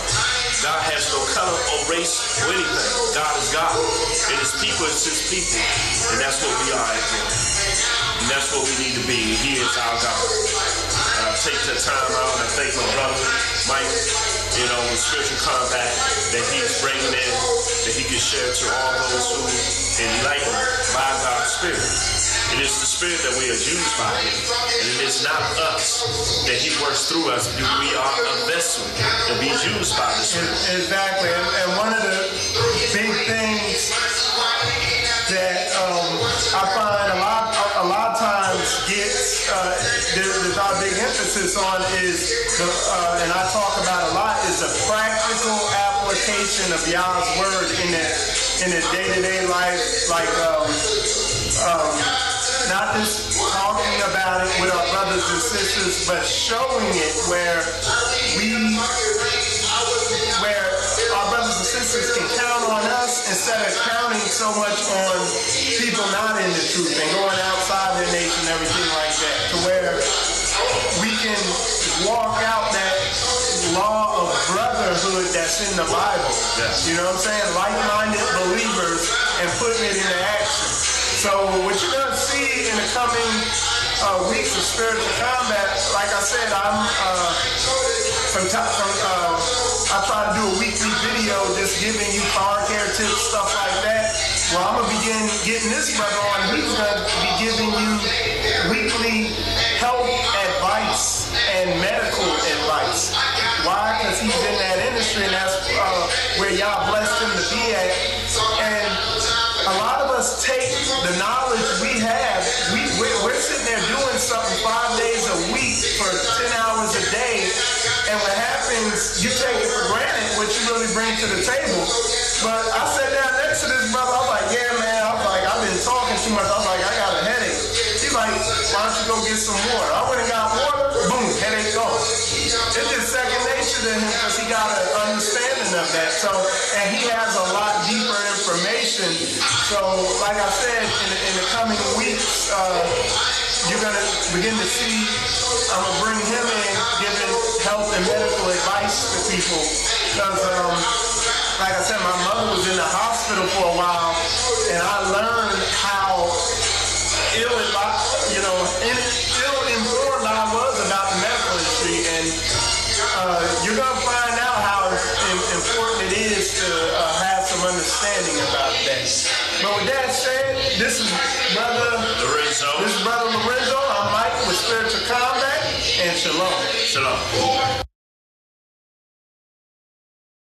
So yeah, that was our brother Lorenzo, and like I said, that's in Spiritual Combat. That's what we do. You know what I'm saying? That's one of our main goals, is where you can rely on us we can rely on each other as a family. We all need each other, and the people in Spiritual Combat. That's how we.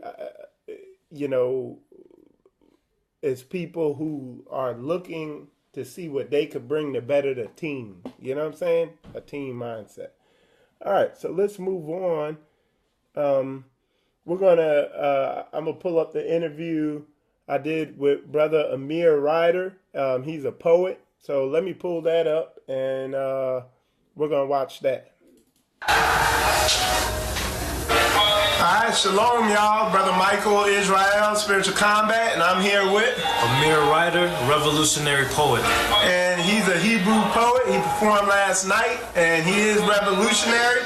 And if you could tell them a little bit about what you do and how people can see your work. Okay, well, like I said, I'm a poet, I'm an author, and I'm also a teacher down in ATL, underneath the banner of Rebirth of a Nation, so I'm their hub that's down there. As far as how people can get in contact with me or see my work, I have 2 books, a poetry book by the name Narration of Life, and I also have a fiction novel that you can find on Amazon. So all you gotta do is go to Amazon.com, and then you can just type in my name, Amir Ryder, AMIRERYTER, and that way my books will come up. If you want to follow me on YouTube, I have a lot of my poetry videos out on YouTube. So you can just go there, check me out on YouTube, follow me on social media at Amir Ryder. So pretty much any way to find me, you can just Google Amir Ryder. You got your name, man. That's how to do it, man. My stuff will come out. Alright, so that's Amir Ryder. You watching Spiritual Combat, Michael Israel, and Shalom. So yeah, that, like I said, that brother Amir Ryder, and man, the dude's good. I mean, he memorizes all those poems, and he's up there on stage. I was like, man, I couldn't do that, but brother's good. And like William Majors just, I I think he put out a post earlier.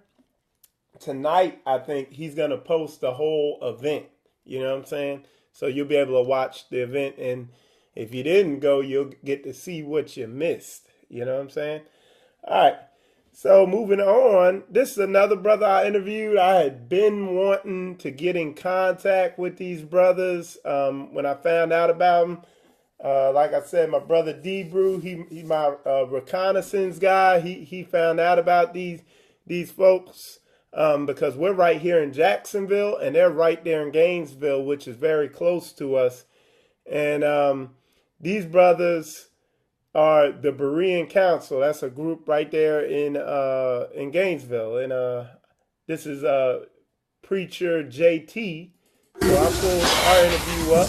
All right, shalom, y'all. Brother Michael Israel, Spiritual Combat, and this is brother JT. JT Preach on Facebook, part of Berean Council from Gainesville, Florida. Yes, here at the James 1-on-1 Conference. Man, it's off the chain.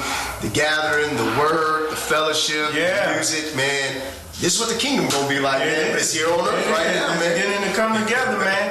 And I've been wanting to meet this brother and the Berean Council, but I've been running into so many people. It's like sensory overload. Cause I seen you yesterday, and when I got home, I was like, "Oh, that was him." I was like, "Man, I hope he there tomorrow. I'm gonna hit him up." But if you could tell him a little bit about the Berean Council, and if you could, and what you guys, I guess, for lack of a better word, mission statement is or whatever. Yeah, man. Everybody knows in Acts, man, the Bereans were those that search the scriptures daily. Basically, man, it's a company of brothers, man. We're not trying to be like a leadership. We're just trying to bridge the gap with the Hebrew and Christian community and really challenge the Christian community to really begin to search the scriptures diligently. My personal journey, it dealt with trying to disprove this thing, and as a minister that was in a Christian church and everything else, I was really about saying this can't be true. You see the camps, you see all the other stuff, but man, just allowing the Ruach to deal with me and to study the Word. I just came to it and I just had to face it. It is what it is. And so I'm part of a team. Shouts out to Brother Benjamin, Byron. I got one of my other brews up here, Jason, Reggie. But we're just about being a part of this awakening. I'm glad to just be a part of it, man. I will say this: the greatest thing about the awakening is starting with your family, man. Starting with your wife, starting with your children, being the priest of your home. Yeah, man. Getting that thing in order, man. And eliminating all the stress and confusion in there. Man. True, Definitely. man. That's heavy. Yeah, so man, so that's my focal point, man. As being in Israel, waking up my family, waking up my children. We see this awakening taking place, but at the same time, man, we see in this land of our captivity, they are really going at us hard, man. And I think we just need to pray for protection. And people are, and part of the growth we're really seeing is people are wanting answers. You know what I'm saying? That's part of it. Now, tell the people, because how can they see more of your teachings? Because I saw on Facebook, it looked like y'all beginning to creep along and get Facebook content out there. I saw one of your teachings a while back, and then I see sometimes I think a couple months ago you had a post where somebody, I guess once a month or something, you guys have a meetup where outside people could come in. So if you could just go in. So Berean Council, like I said, we got our Shabbat gatherings usually twice a month. We'll normally post that on the Facebook page, so you can just go to Berean Council Facebook page. And it's live on that? It's live on that. Okay. Right now we got 4 videos, and because we are connected with Rebirth, a lot of the videos that you'll see on the Berean Council YouTube page, you will also begin to see on the Rebirth page also. Like I said, we'll put out our times for our gathering. Anybody come. We make it a family environment. We make it it's an engaging study group on the scriptures, whether it's the history of Israel, who we are, and then we even deal with times of prayer and speaking life upon our children, our family, and our brothers and sisters. And so, like I said, Berean Council on the Facebook page. We have it on the YouTube, or you can actually go to Rebirth. Like I said, on Facebook, I'm JT Preacher, so if you want to hit me up, hey, I definitely respond back to you. Okay. All right. So JT Preacher here with Spiritual Combat. Michael Israel, and Shalom, y'all. Shalom, Israel. All right. So that was JT Preacher, and like I said, with the Berean Council, good brother there. We're gonna definitely build with them, and definitely want to hook up with those brothers because they're right nearby. So what I got now is an interview with a music artist. This brother here, he actually in music awards, he beat secular rappers. So you got to be airtight to do that. So I'm gonna pull that up.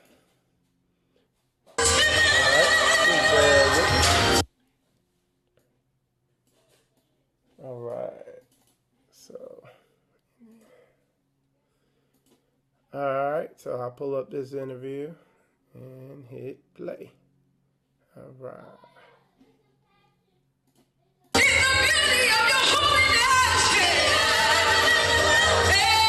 Shalom, y'all. Brother Michael Israel, Spiritual Combat, and I'm here with brother Moshe Ben Yahuda. And Moshe Ben Yahuda is a Hebrew rapper. Hold on, put your album up there.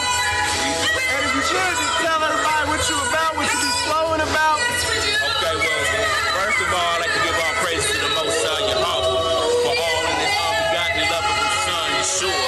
I couldn't do nothing without Him. Yeah. So everything that I do right now is for the Father, is to get back to the kingdom. So this is what all my music is about: spiritual warfare 1, spiritual warfare 2. All right. I got a lot of other albums out, but these are the main ones though I've been pushing because it's a spiritual warfare time right That's now. why I named it Spiritual Combat. So you right with us, man. Hallelujah, hallelujah. So I just wanted y'all to go check out YashaRanaNation.com. That's YASHARAHLA Nation.com. Hallelujah. All right, that's what's up, man. And I'm gonna check you out. You might be performing here, right? I just might be performing here, y'all. I'll be what's up. So I definitely don't know. And your boy was telling me you just finished performing at another Hebrew. Yeah, I was at Mr. Hebrew 1, Brother Jacob.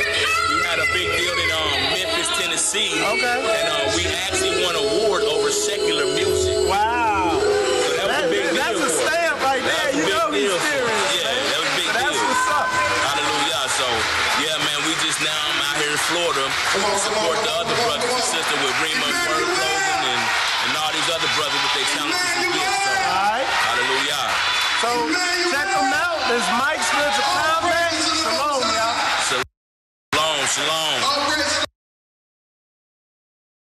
All right, so yeah, that's Brother Moshe, and he did end up performing the next day. Brother's good, and I really built with him because after the event we all hung out, and he just a real cool brother, man, and and a good musician. You know what I'm saying? All right, so now what I'm gonna pull up is another interview with Brother Morris, and then a conclusion interview with Brother Morris. Another interview with Majors, and then a conclusion interview with Brother Majors. So I'll pull that up. But it still was quality. All right, there we go. Alright, shalom, y'all. This is Brother Michael Israel, Spiritual Combat, and I'm here with Majors, and we getting ready to kick off the second day of the James 1 and 1 conference. If you could, Majors, just tell us a little bit about how it went yesterday and what we could expect today. It was awesome yesterday. We had two great speakers, Dana Stevens out of Chicago, and Pastor Kelly Richardson out of Richmond, Virginia. And it was awesome. The messages that were delivered were solid, as well as the performances by the rap ministers, the gospel rappers, the Hebrew rappers. They delivered delivered, and the worship opened up was great. Everything was great, man. I don't have any complaints, man. It was like awesome. Had fashion shows, poets, rappers, singers, you know what I'm saying, preachers, everything was up in there. Yeah. Now, what can we expect today? Who's coming, and how's it gonna go today? Today we got pretty much. Today it's gonna be like a little more speakers. We're gonna add that. We're gonna add some more speakers. We have Lucas Cameron. I think you interviewed Lucas Cameron. He's coming. He's gonna be speaking, as well as we have my elder, Demetri Milligan, out of Kansas City, Missouri. Lucas out of Tennessee as well. We have Sister Mikael. She's going to be speaking. She's representing the sisters. We have her, and we have some panel discussions with other pastors. We have like 2 Christian pastors that's coming. That's going to be a part. You guys met them at the Balance. Okay. Yeah. Those brothers, they transitioning and talking to them about how to set up the feast days, and so they're gearing their congregation more toward that, taking the baby steps. And so, of course, we have the talent with the artists and the poets. We got that coming today, so it's gonna be powerful. I'll be closing out with a word, and it's gonna be awesome, man.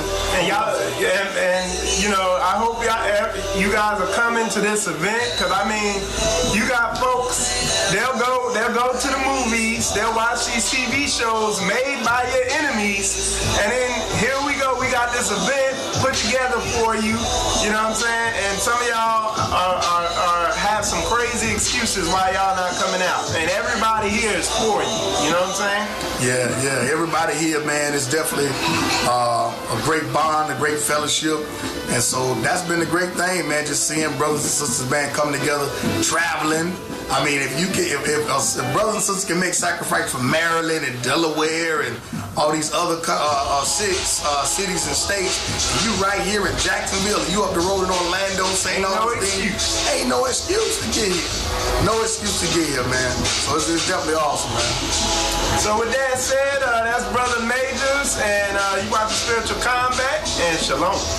Shalom.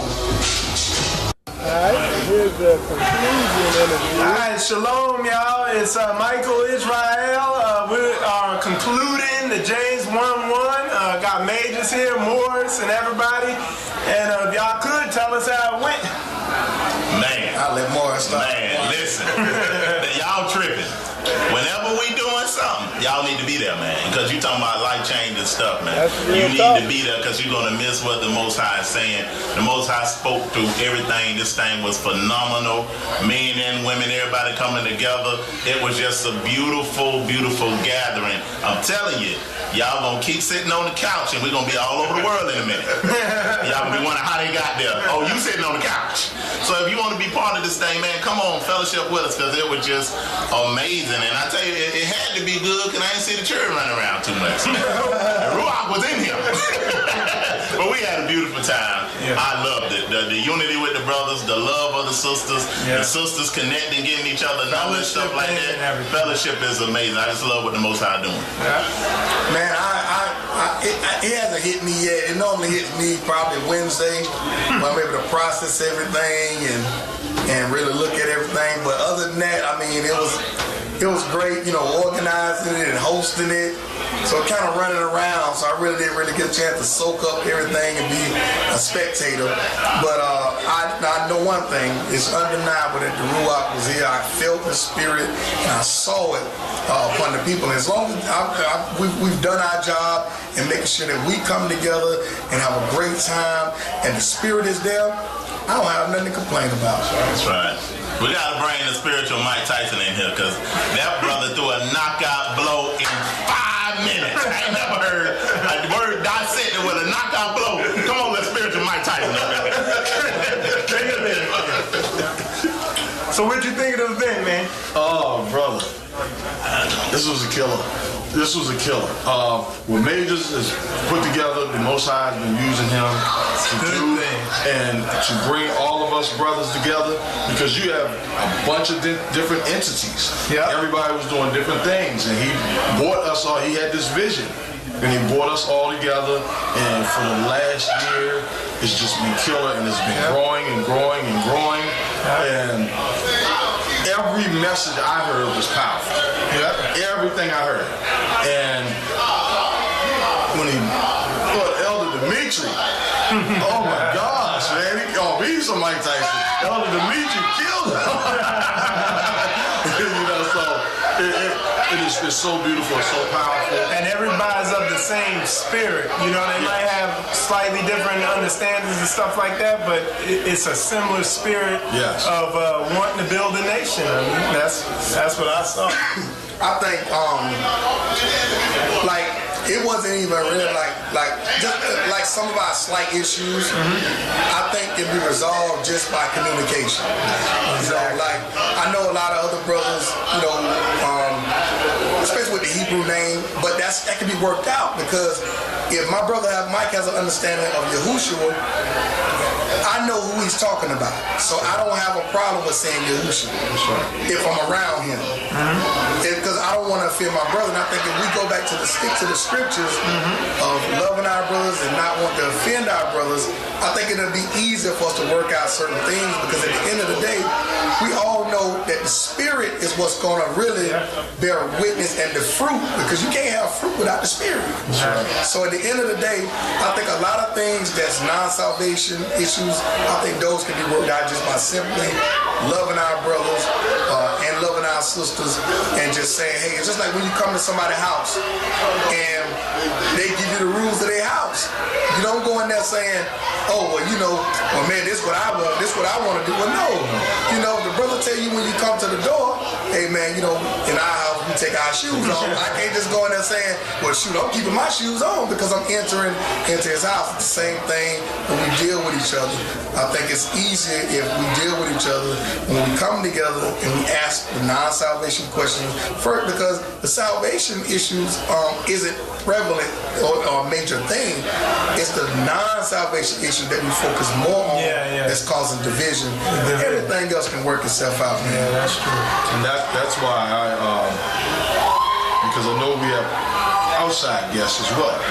And these are the people that you're trying to affect to give an understanding of what you're talking about. And that's why I stuck to the name that was in Scripture. To, not to make them feel alienated. I know the name I use, but is that important at the time? This is not about me. You got to meet them where they're at. That's right. Absolutely. But Mike, man, I thank you, man. You really, man, a great brother. I thank the Father for even meeting you, man. Thank you. Meeting Brother D and a lot of other brothers. And, that's the thing. Coming to Jacksonville, I was planting a church because I'm from Jacksonville. But I knew you got other brothers that are not modern. Moderate, let me say it, not moderate brothers. And I will search, Father, let me meet some moderate brothers, because for me it's not about numbers, it's not about building a congregation, seeing how many people I can get to be a part of it. But on a bigger grand scale of things, it's just like during the time of Acts, you see the brothers that was in different locations, but when it was time to come together and declare and say, what the Father is doing, we can all come together at some point and say, man, we're going to feed the homeless. Yeah. Let's go. Exactly. That's a mandate by the Father. Yeah. Things like that. And we all have our different groups that we familiar with, because we've been building with those brothers. Yeah. So the brothers you build with, you're going to have it's not cliques, but just little sects, but when it come down to the Father's business, they say, hey, Mike, I know y'all got, over there, the brother spiritual Kabe, Zebulon, whatever. Hey, man, we need to come together, because this is the issue on the table that we need to build upon. That's like a nation. Like a nation. So I reached out to Zeb, because I know it was an issue about this Esau thing. I can teach it, you can teach it, but if I got a platform, why not the people hear Zeb? Hey, all of us can be used. That's the way I look at it. Yeah. So whichever way I get, I'm gonna be getting with y'all brothers in the upcoming days. Like, hey, what area? Now I know you deal with families. Oh yeah. So now, in our congregation, when the Father puts it on me to deal with families, I don't have to teach it. I can call Micah and he'll teach it. Because I'm resolved in who I am. There's no threat or intimidation. And that's a big thing. People need to identify when people are better than them at something and identify where their strengths are. So, I mean, so you're not trying to be a jack of all trades and master of none. Right. You know what I'm saying? That's right. And exactly. That's operating like a body, operating like a team, you know? And that's what's going to make this thing work. The beautiful thing, I saw it last night, was this brother here. And it spoke volumes to me. He had on a shirt. He said, James 1:1, I was there. Wow. That's I was there. Yeah. So that showed the importance. So whoever wasn't here, you missed something. And that was something fabulous. Exactly. And that was. Did we take a picture? Did anybody get a picture of that shirt? I meant to get them last night. And I never caught up with them. We're gonna get it up there. I'm like, that's powerful. We need that. That's powerful, man. And the thing is, something I was dealing with, there were people, you know, because I was promoting the event, and of course people getting on there, oh, why are you going there? There's a white person on there. And these same people will pay their money and go see a movie that known people who hate you making that movie, you going out giving them your money, but yet you won't come out here, but the white folks out here love you. You know what I'm saying? Right. So that, and it's free. We ain't charging nothing, you know? So yeah, man, that's what's up, man. I'm gonna get out here because I gotta get the people out. Yeah, I gotta pack up. You gotta pack up. So man, shalom to everybody. Shalom, y'all. Spiritual combat family, man. Come back. Thank you. Yeah. Shalom, y'all. All right, so yeah, we got some more interviews though. It's not all over, but yeah, that it was definitely a good conference, and a lot of good people there. So this is one of the brothers. This is one of the white guys, Lucas Cameron, 7 Trumpet Preppers. I interviewed him when he got there. He got there pretty early, and just a good guy, man. When when he got up and spoke, you can tell their testimony is sincere. Somebody who an Edomite can't say what they saying, all right? Because they like bringing it out. But I'll let him talk. All right, shalom, y'all. Michael Israel here, Spiritual Combat, and I'm here with Lucas Cameron. And he's with 7 Trumpets Preppers. And if you could just tell a little bit about yourself. Okay. Well, I'm just, I'd like to say just a humble farmer. I do off-grid construction. That's what I do for a lifestyle. But I've been doing a prepping channel, pretty much doing everything I can to help people prepare for the end days ever since 2012.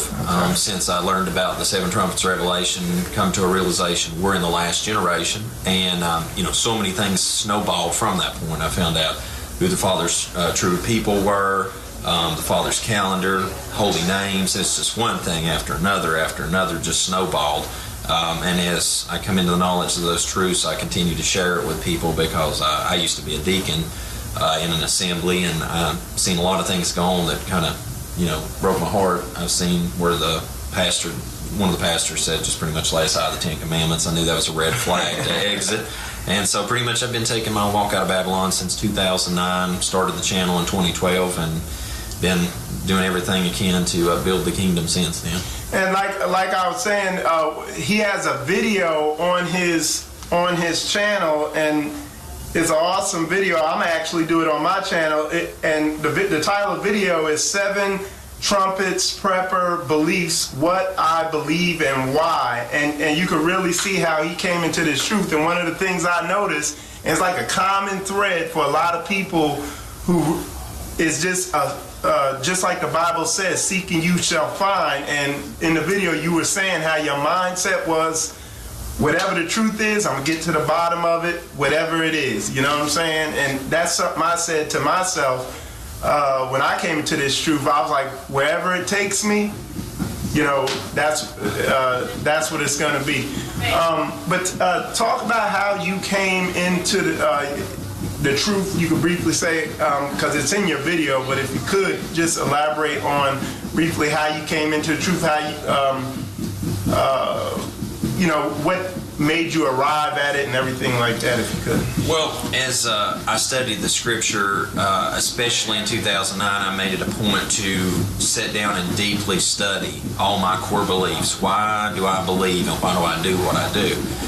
And as I started looking, I seen that, the law has never been done away with. I mean, everything's still applicable today. I mean, obviously the sacrificial offerings and things like that, certain ordinances were nailed to the cross for that matter. But for the Ten Commandments, everything that pretty much that Moshe spoke to the people, we can still find today. It's as valid as ever.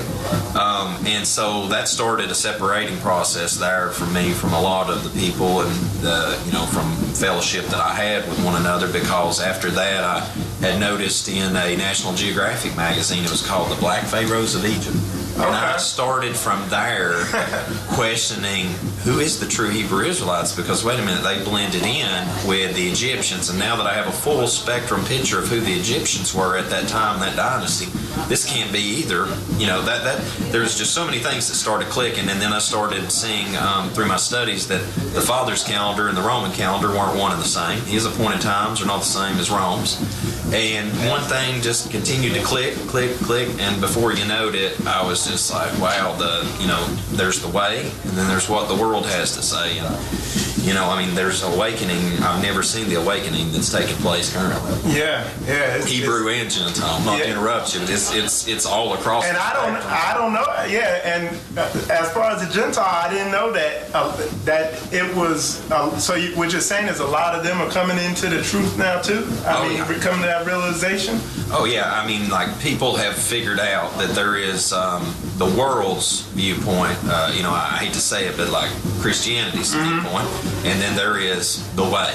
Wow. And people are starting to see the Torah is still applicable. The Ten Commandments are still applicable. Absolutely. There is a people of the Father, and it's very defined. From Deuteronomy 28 to forward, you can find there's only one group of people that meet that qualification. Yeah. I mean, there's just one bullet point after bullet point, and people's noticed the Father's appointed times of worship. Leviticus 23 is still applicable. I mean, all these things, and it's just like, we've got to get back to the foundation. Yeah. And one of the big things I always say is, when you get into the word, you got to leave your emotions at the door, and you got to be willing to question everything you've ever believed in your life, and just read that word for what it is. That's one of my core mindsets when it comes to the word. And a lot of people, it can be painful having to question everything you've been taught. Yeah, well, everybody needs to all take a step back, and I say this still to this day. I've still got, I'm considered a growing process till the day I draw my last breath. I agree. But if every thus saith Yahweh, if it says it, do it. If it's don't say don't do it, don't worry about it. But if it says do it, by all means do it, because it obviously had value then. It has substance today in our life. And that's one of the big things I found is not only. Yeah, he wants us to do this stuff, but when you really get into studying the spirit of the word, you come to realize that there's a practical reason why he wants you to do it. And after seeing that there's a practical reason behind all the commandments, even the ones that I couldn't figure out what the practical reason was, by that time I was like, I'm just doing it anyway, Right. And I keep looking back now, and I'm like, now that makes perfect sense why that was for that reason and for this. And it's like, don't eat unclean things. Man, my health has been phenomenal. Exactly. I get like 5 hours of sleep. When you work construction at 3 jobs, you get 5 hours of sleep, you better eat healthy. Yeah. So, I mean, like, everything has a valid point. Yeah. And it was for our good at the end of the day. That's the one thing that we have to accept. Where it's kind of like children, they get mad at their parents, like, why are you doing this to me? Exactly. And then years later you go back and you're like, man, Dad, thanks so much, man. Absolutely. And I mean, that's really what it boils down to. Now, if you could, go ahead and tell people how if they want to see your teaching, see your videos, get in contact with you, how can they do that? Okay, well, if you want to view any of the content that I have on YouTube, you can visit it at 7 Trumpets Prepper is the handle that I use on YouTube. And a huge chunk of what is on there nowadays is for the preparation of what's to come, the 7 Trumpets Revelation.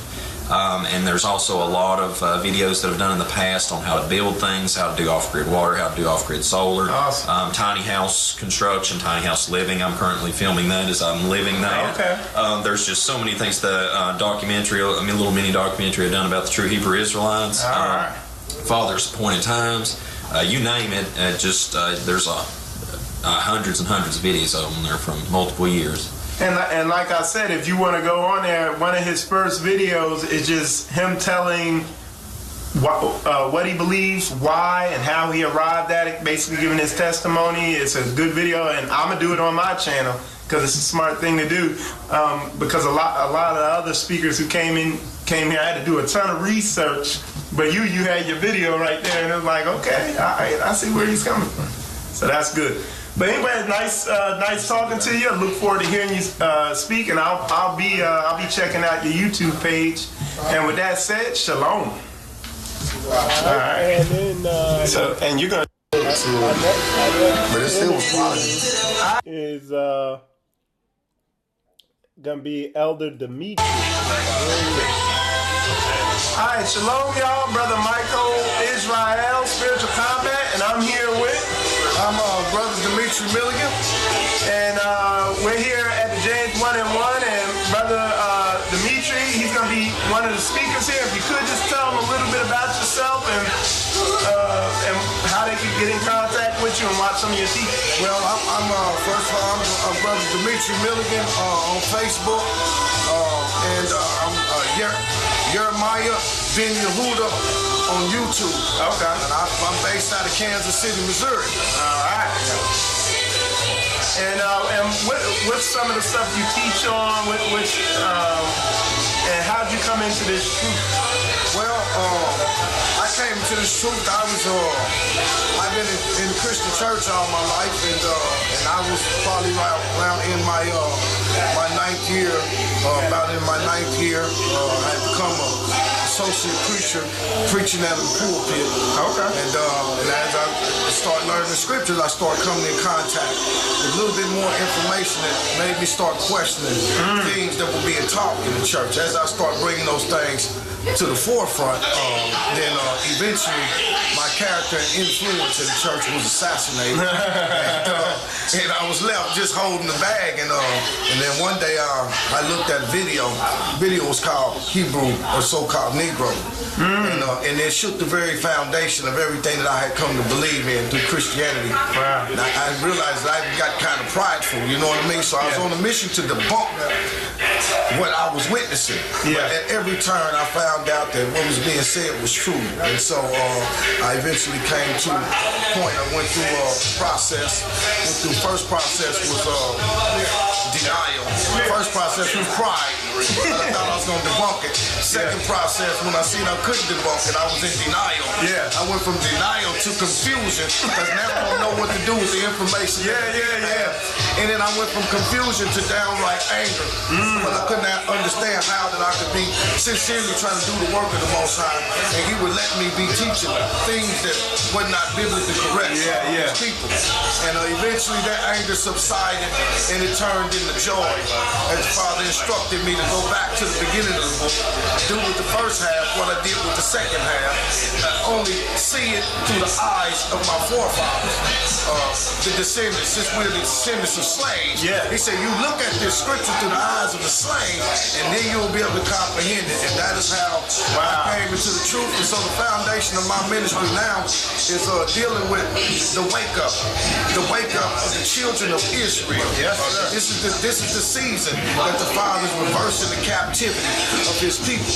This is the season that He is going to bring all other nations down so that Israel may rise. And that's the foundation of all my teachings. That's the good news. That's it. Now, and like you said they could get in contact with you or watch your videos on Facebook, and you're on YouTube too? Yeah, Facebook under Dimitri Milligan, and then on YouTube, Jeremiah Ben Yehuda is the YouTube channel. Okay, so there you go. Brother Michael Israel, you watching Spiritual Combat, and shalom. Shalom. All right, and the next interview is with Brother Derek Siller. Okay? And what makes these change? Put it in here. This is Jamaica, right? Okay? My brother's good. Oh, man. This dude, he going professional, man. He ain't playing. Who that? Dude, he got a spot set up with a chair. This brother ain't playing, man.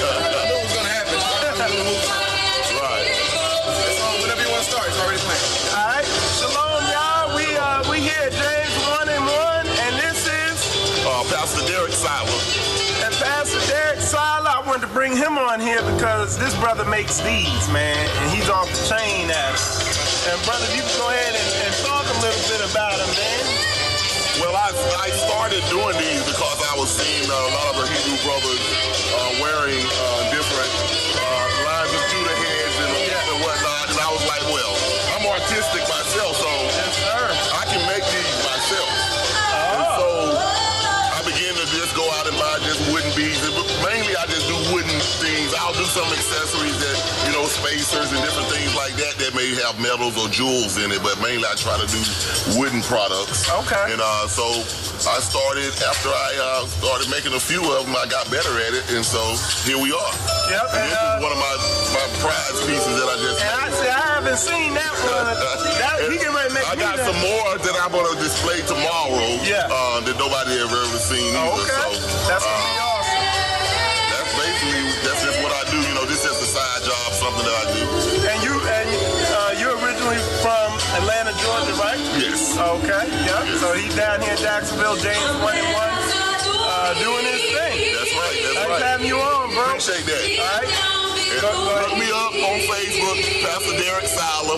If you need these, inbox me, whatever. I'll give you a good price. And he does, man. The price surprised me. I was like, well, give me 2 of them.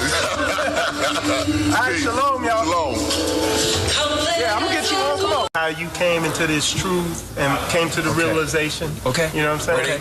And I'm going to talk. All right, shalom, y'all. It's Brother Michael Israel here with Spiritual Combat. And this is Brother Dana. This is Brother Dana. And just to tell you, Brother Dana, when they saw, when I posted the flyer on in the Jacksonville, Florida Hebrew Israelite group, we caught some flack from Hebrews. They're like, what you got that Edomite on there for and all that stuff like that. And, what people are going to see in the very near future, a lot of heavy truths coming out, pointing to exactly who the Edomites are. And just saying, if anybody who's white, it just don't fly no more. It's not so simple like people try to make it.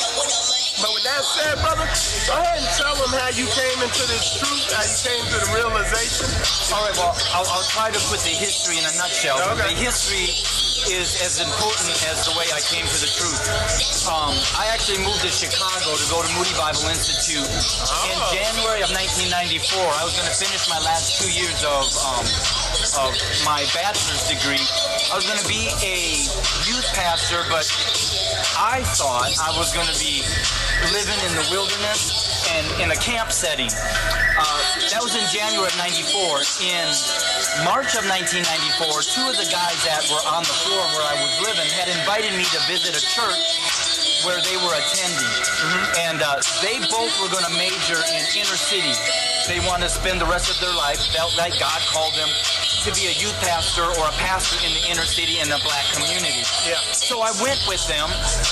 And as we got off the train, I realized that almost for the first time in my life, I was walking in what we know or what we call a ghetto or an all-black community where it's not a place that you want to be, especially with my skin tone. So we were walking to the church. Of course I was nervous. I'm living off of what I was taught. The pastor at that church spoke about the power of racism and stereotypes before you do action, that it starts in the mind in the way that you view people. So after the church was over with, we started walking back. It had snowed during the service, so the 2 friends were walking in front and I was trailing them single file. And about a block or so up in front of us, I saw about 5 young black men walking towards us.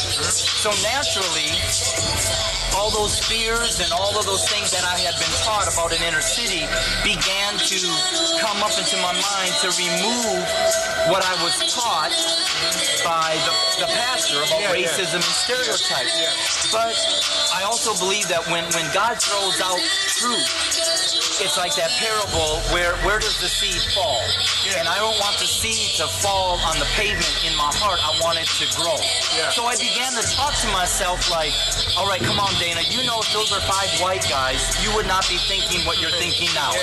How do you know they're gang members? How do you know they're drug dealers? How do you know they're going to even want to do anything to you? That's what Pastor was talking about.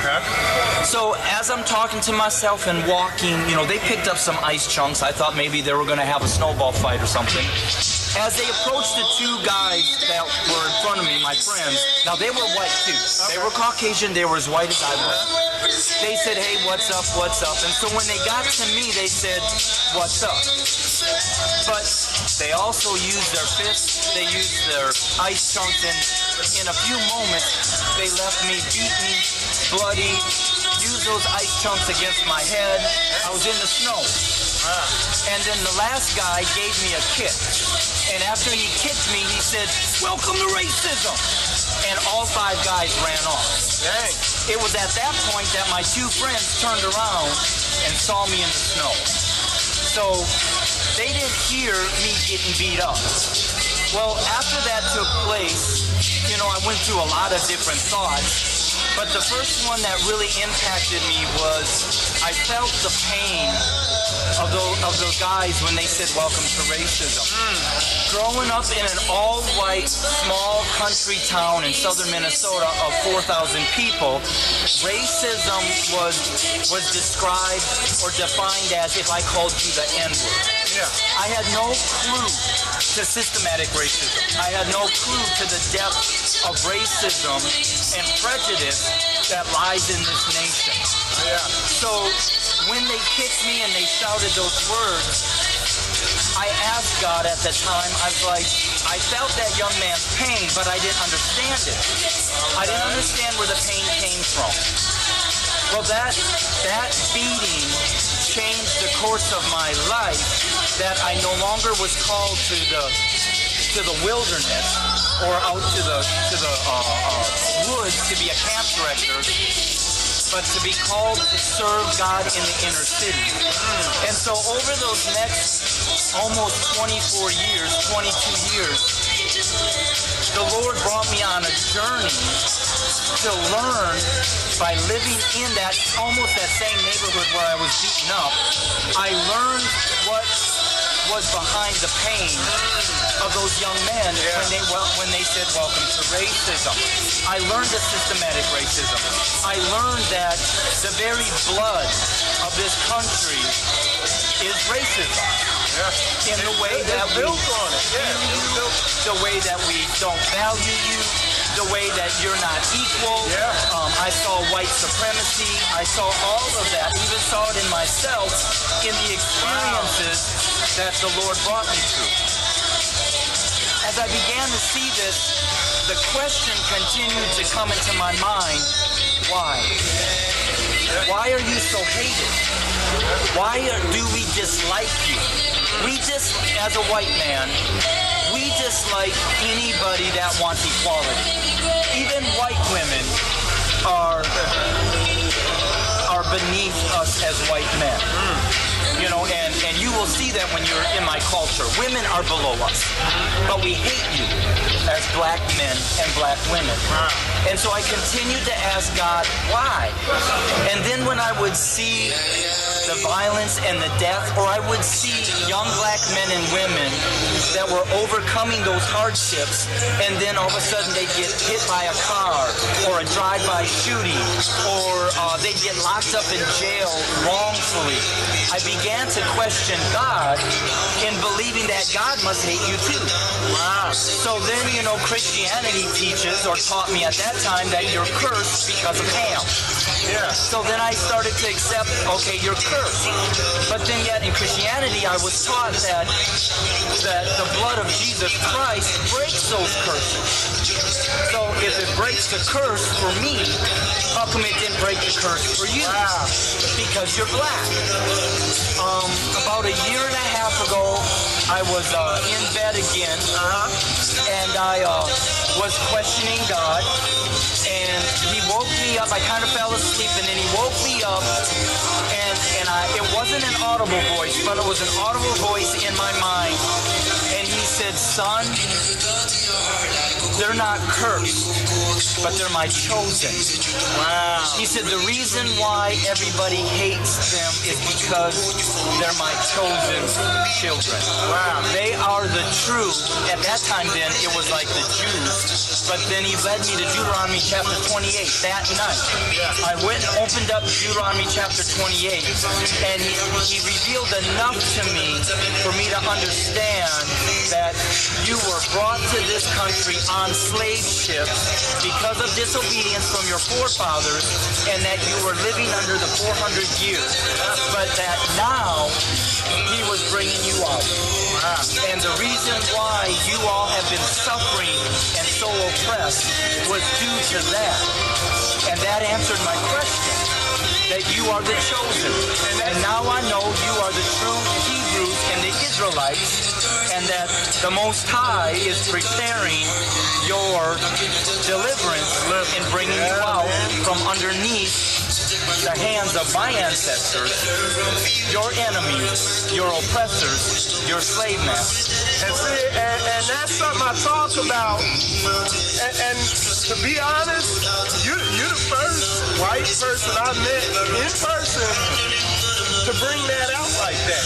And that's how I know you real, because nobody ever says it. But I've seen the videos on TV, but nobody ever comes out and says it. You know what I'm saying? And that's how you know somebody's heart's real, because you are straight up openly testifying and turning on that culture, which is wicked, and turning to, you know, the real culture, which is the culture of the Bible and truth. So, and I really, you know, that's a heavy thing to do, you know, for anybody.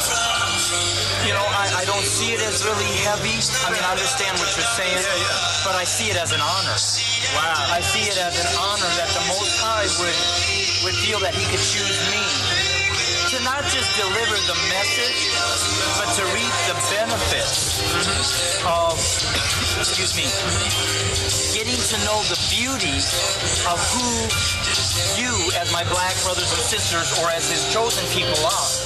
And that what saddens me, because you all are so beautiful that my white family, if they would get past that dislike or that hatred and that fear, they would see how beautiful of a group of people you are and how welcoming and embracing you are.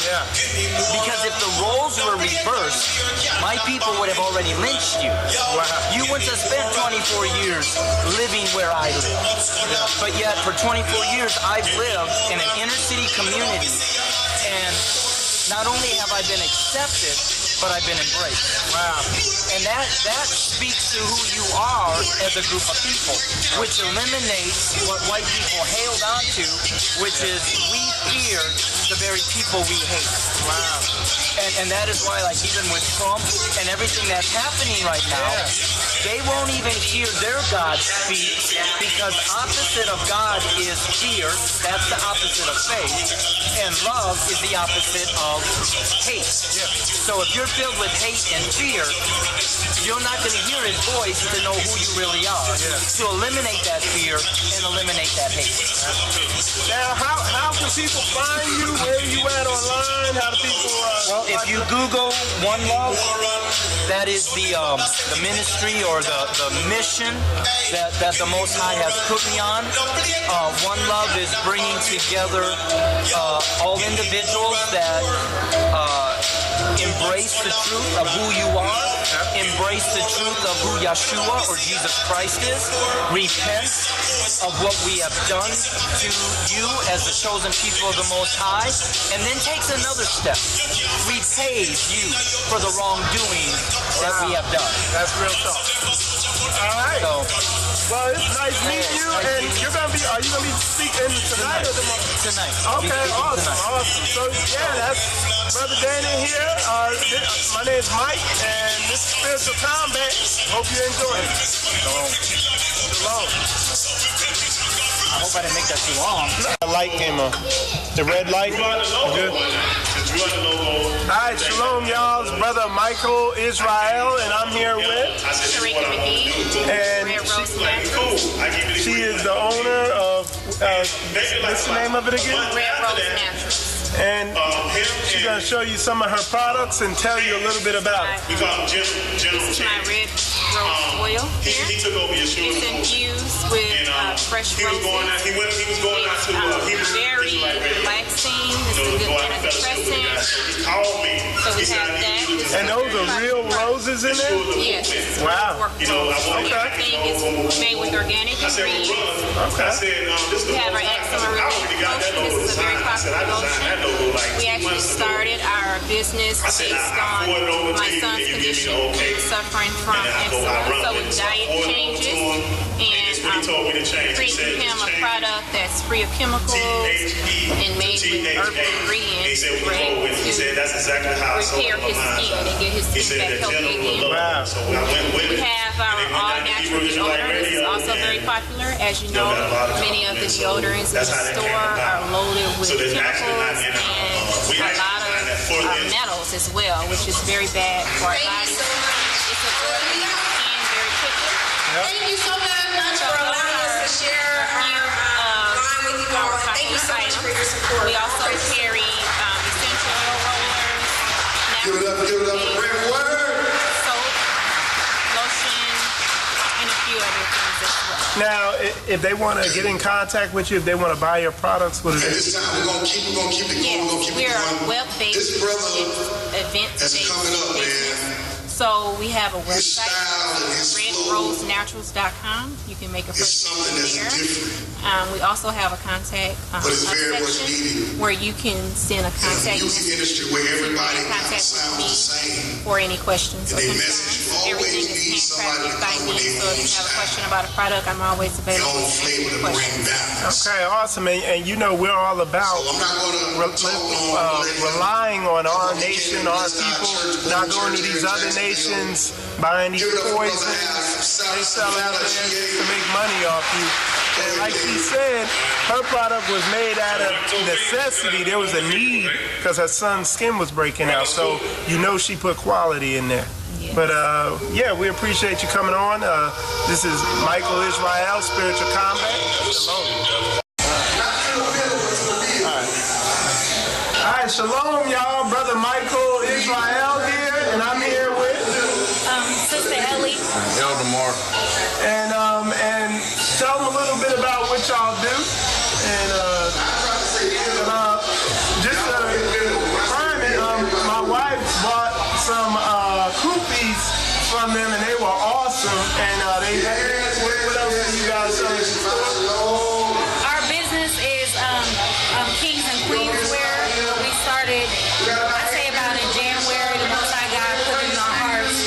So we was like, of course we want to, sell something that represents our culture, represent, our family. So since we started our business, we have been getting real support from our family, our Hebrew brothers, our Israelite brothers and sisters that have sold in our ministry. We sell kufi hats, we sell scarves, we sell necklace, bracelets, you name it, and more. So I praise the Most High for this opportunity to, share to people of what we do, and also connect with other business that's out there that's with our culture and within our family. Yeah, and keep it. We're about keeping it within the family, not going to these other nations to get your stuff. Let's keep that dollar in among our people. You know what I'm saying? With that said, how did they get in contact with you and see your stuff if they want to buy it? You can look us up on Facebook, Kings and Queens Wear. Our number is 904-328-8766. Okay, and I'm Michael Israel. This is Spiritual Combat, and shalom, y'all. Shalom. All right, shalom, y'all. It's Brother Michael Israel. You watch Spiritual Combat, and this is Sister Mikael Israel. Okay, this is Sister Mikael Israel. And if you could just tell us a little about yourself and what your ministry is. Awesome. Well, thank you first of all for having me. Shabbat Shalom, family. And I am the CEO and founder of Purifications International Enterprise. And basically what we do is we mentor minority young women ages 18 through 29. Wow. We teach them socioeconomics as well as socio-emotional development. Okay. And so, yes. And if you could break down, you teach teach them social economics. Yes. What is that? Social economics is basically we go deep. It is more than just life coaching. We teach them how to restore their credit if their credit is messed up. Wow, we actually teach them the importance of credit. Most people do not know that. We teach them, make sure that you have your life insurance policies in place so that you don't have to do So it's life skills training. Exactly. Awesome. But with the opportunity to earn as you learn. So you can actually, the program is structured so that when you come into the community, that after you go through the first phase of our book, which is our healing, because we don't want to create any more women that have wealth that don't have common sense. So we first put them through the purification healing, the journey of understanding who they are and their responsibility as women in the community for their husbands and for their children. Wow. After that, and once they have that impact and in tune, now we teach them how to make money. And so everything that we do, they can actually come in and teach the program. They can sell the program workshops. We do what we call flipping projects for profit. So we write books. We are getting ready to open our own financial company. Wow. And so within that financial company, we can hire and we can help our community and our women restore their credit, get their credit together, get business loans, get their credit established. And then we also do investments. Once all the women's credit scores after 700, now we're opening houses. And the first thing we want to do is open our healing home for our women, which we had in 2013, but had to close because of finances. Oh, okay.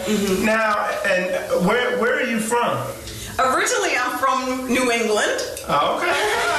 We'll go all the way back. Originally, I'm born and raised in a town called Haverhill, Massachusetts. Okay.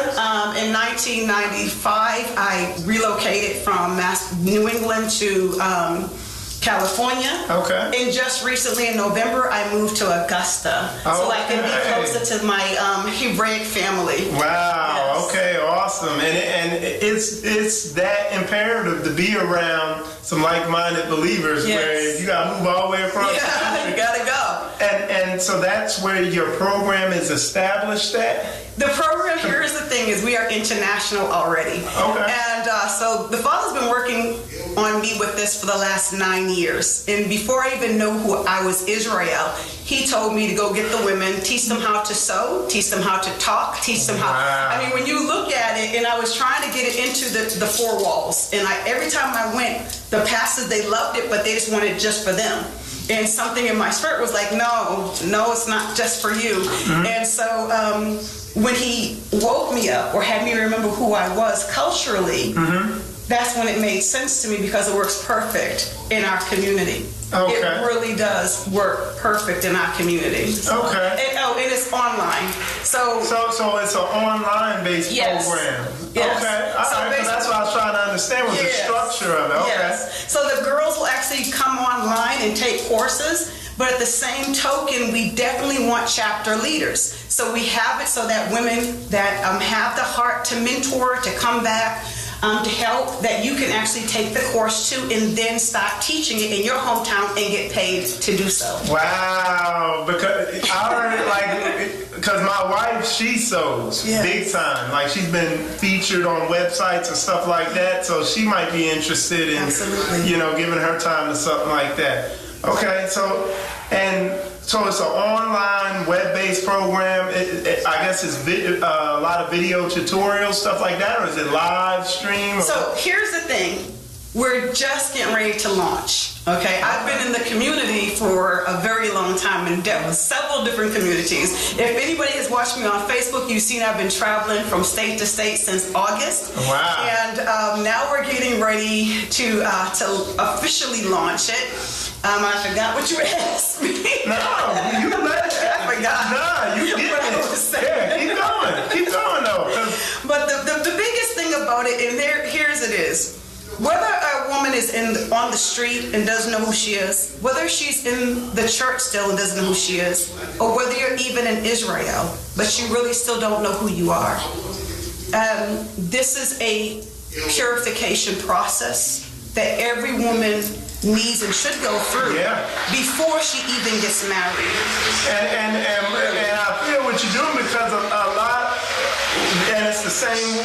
It's similar to what I do with men. I help men identify their masculine biblical identity because we're not taught this in the homes now, because a lot of our homes are so broken where the men don't have their identity and the women don't have their identity.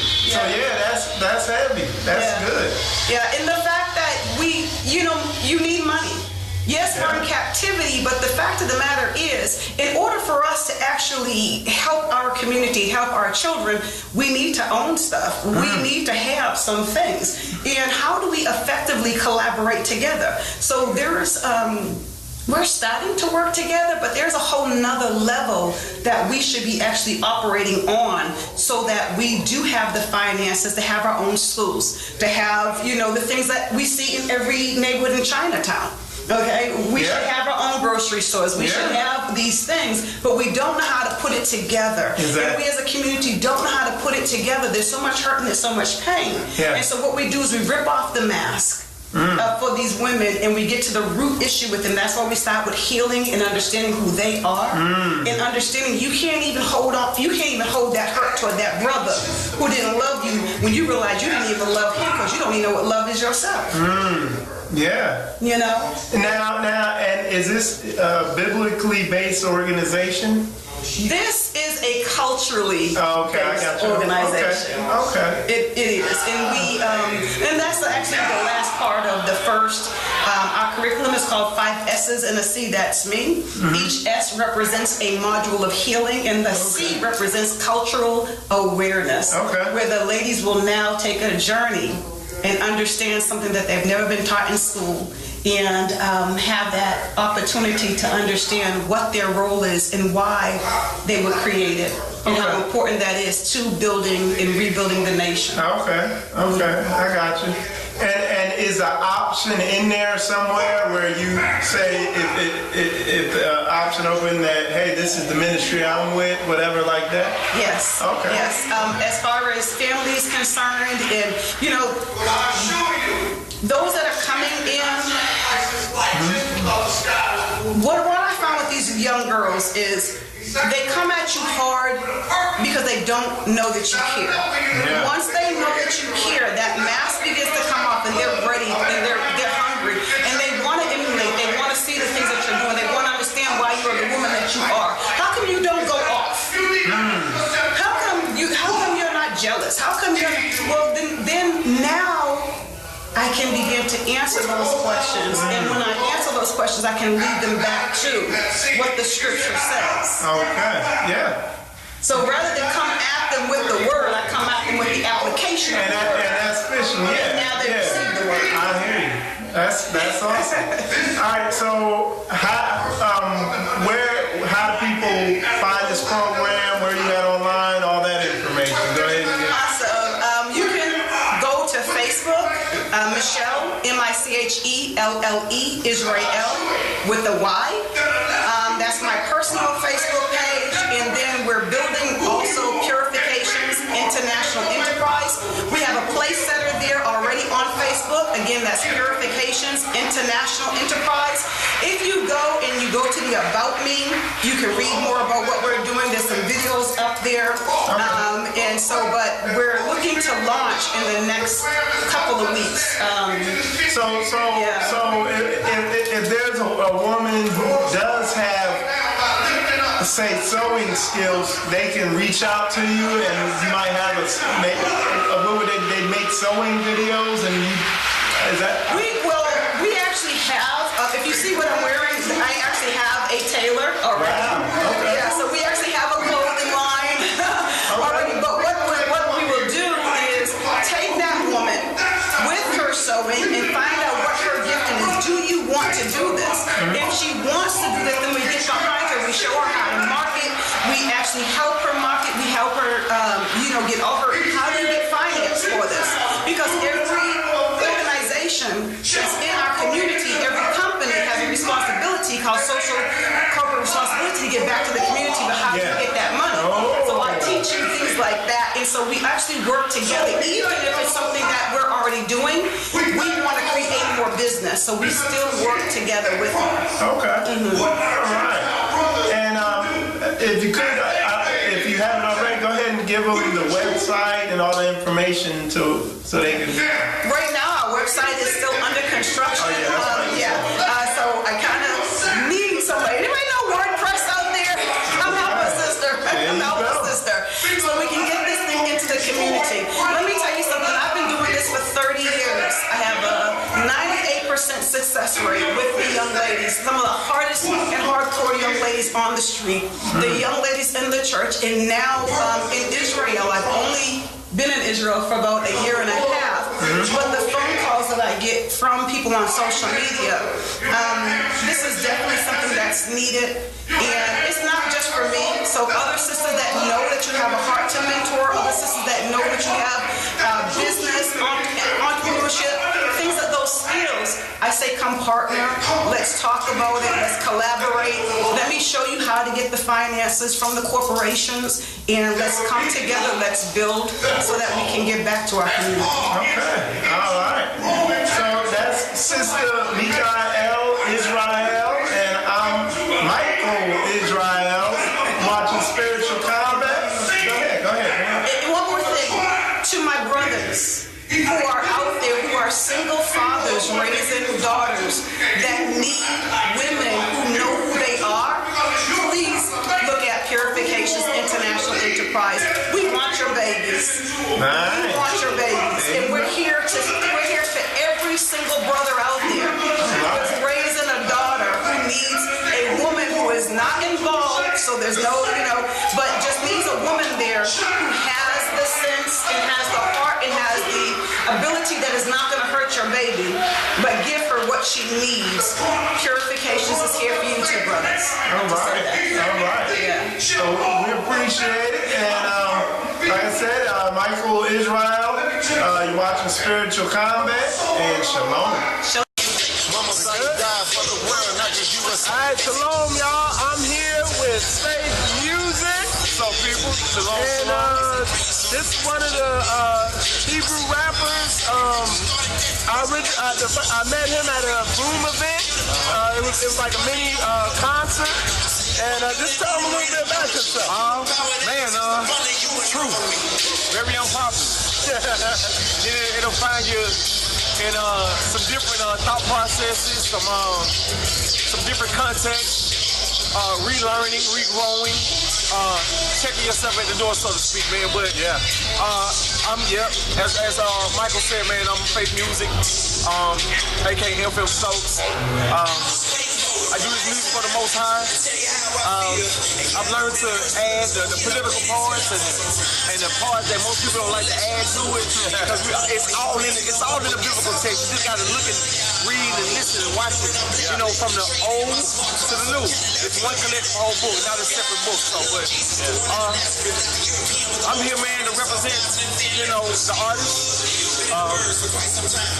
Give them that Most High word, man, through my own trials and tribulations, man. Anything that I write, anything that I talk about is mainly my own personal issues. And, shouts out to my brother, Derek Steiner. We had him on there earlier, you know what I'm saying? Yes, sir. That's how we do. Like that. Well, man, I'm loving it, man. This is awesome, man. Like I told people earlier today, man, financials is okay, man, but when you got love, brotherhood, and the thing that most people are searching for the most that they seem to find is joy, man. It's worth more than money. The joy, you can get joy when the money is gone, then you found the end. That is one of the promises of the Most High, man. That joy, being content. Being content, chill, relax. And when the money's gone, it's all about can you stand, without the financial issues, man. But I'm loving it, man. It's awesome to be on Spiritual Combat. Spiritual Combat, baby.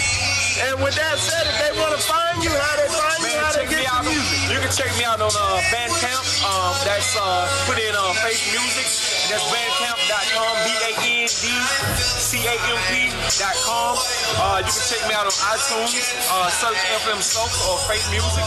You can find me at SoundCloud, everything, Faith Music, iTunes, Instagram, Facebook, all Faith Music, man. And that's Faith _music. Go get edified, man. Listen to the music. I promise no garbage. Everything is a miss. All right. So with that said, this is Mike Spiritual Combat. Shalom. Shalom. Hey, I'm gonna get you. Nah, I don't want to hear the conversation. I missed it. You about to be the conversation. Hey, I'm gonna get you in there after him. Hey, come on. We'll get you in there. I didn't stop recording. Okay, that's y'all cool. start when Mike's ready. Okay. All right.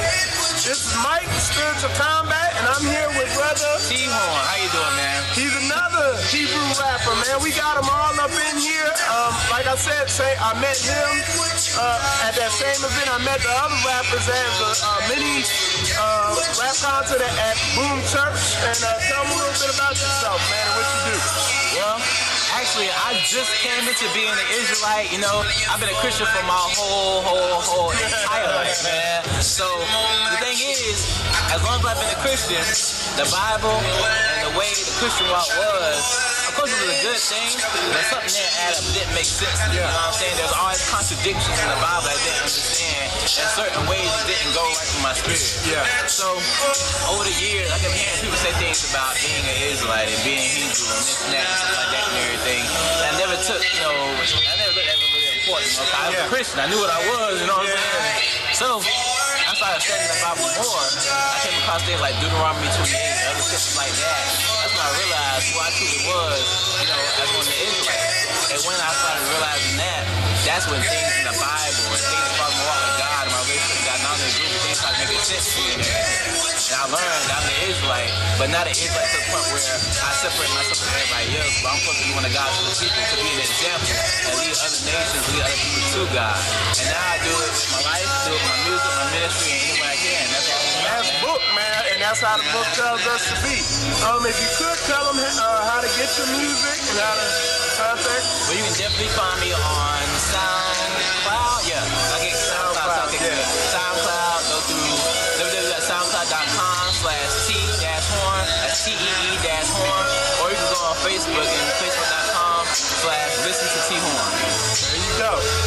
With that said, man, this is your boy Michael Israel, Spiritual Combat, and Shalom. Yep. Be blessed. Be uncool. All right. Good. Yes, sir. Take your break. No, get ready. Get ready.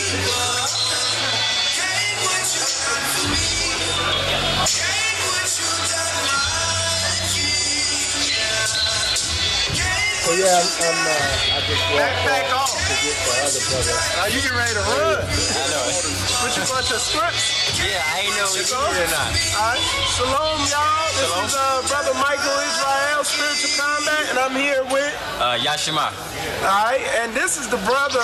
I did a lesson on workplace office politics, and this brother he brought out some heavy truth when I did that lesson, and that kind of rewired my whole, the way I deal with stuff at work. And I already know how to deal with these people at work according to Yah's word, but he had an even deeper understanding.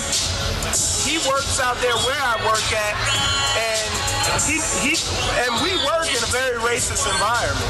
And this brother just knows how to he knows how to navigate that stuff and still move up in his job. And like I talk about, the main place we experience racism is on the job, because that's where we interact with these other nations. So if you could just briefly tell them some of the stuff you told me, some of the truths, some of the way what I would call, I guess, the ways you deal with it. How I conduct myself in the workplace. Exactly. And one thing I do is I make sure I don't joke with them, I don't laugh with them, I don't smile too much with them. I keep conversations brief and personal lit. No personality in the conversation at all. And everything's just straight business. If I laugh a little bit, it might be with a supervisor or a manager, but it's never with any of the employees, because a lot of times they don't know when to stop playing. Yeah. You know what I'm saying? They don't know when too far is too far. So, and then it ends up making you messing up your reputation. Exactly. And I even came up with a name of kind of the way he deals with stuff. I would call it keeping him professionally friendlier. Yeah, it's cordial. Yeah, staying cordial. cordial with them. That's how you're supposed to treat. That's how you're supposed to treat neighbors anyway. Cordial. Yeah. We ain't supposed to be going out there, you know what I'm saying, bootlicking. But we want to make sure that we keep it respectful, we keep it cordial. Exactly. Like I said, I treat them like ants. You know what I mean? Yeah. I'm not going out to necessarily, I hate them, I want to go out and hurt them, but I don't really pay them no attention. Yeah. I keep it straight professional, I do my job, I go home. Yeah. It ain't about making friends or nothing like that. Yeah. And like I said, one of these Shabbats coming up, me and him are going to sit down and we're going to get even deeper into this because, I mean, it helped me out where I work at. But with that said, this is Brother Yashima and Mike from Spiritual Combat. Shalom. All right? All right, shalom, y'all. This is Mike, Spiritual Combat, and I'm here with Jay Lux. And Brother Jay, he's a rapper, and I'm gonna let him tell you a little bit about what he does, what he be flowing about, and everything like that. I just came out with the Father Son mixtape, so just doing music for the Most High. I was doing it before I came into the truth to find out who I was as a people and find out who our people were. So I stopped for a while, for about 6-7 years. The Most High was like, hey, you were doing it out there. You were using your gift out there. It's time to do it for the right reasons now. Yes. So I came back. I started writing again. It took me a while to get going. But once I got going, it came together from there. I'm a writer, the poet. Good friend of mine since about 2003, 2004. So he was encouraging me to use my gift. Came back and started using it. And that's the end of the story right there. That's good. Now, if they want to get your music, listen to your music, contact you, whatever, how they do that? They can contact me through Facebook. It's actually the Father Son mixtape is out. I just dropped it about 2 weeks ago.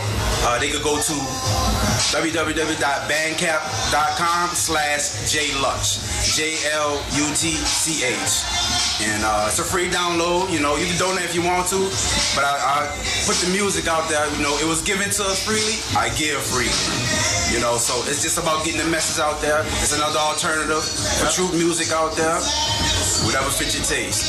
So that's all it really is. All right. So yeah, check him out. This is Mike watching Spiritual Combat. All right. So yeah. So that pretty much concludes the recap of the James 1-1 concert. Like I said, there's a lot going on there. It was a great event. So. And just stay tuned in for any upcoming events so you can come out and enjoy them and everything like that. And I hope you enjoyed the broadcast. And with that said, shalom.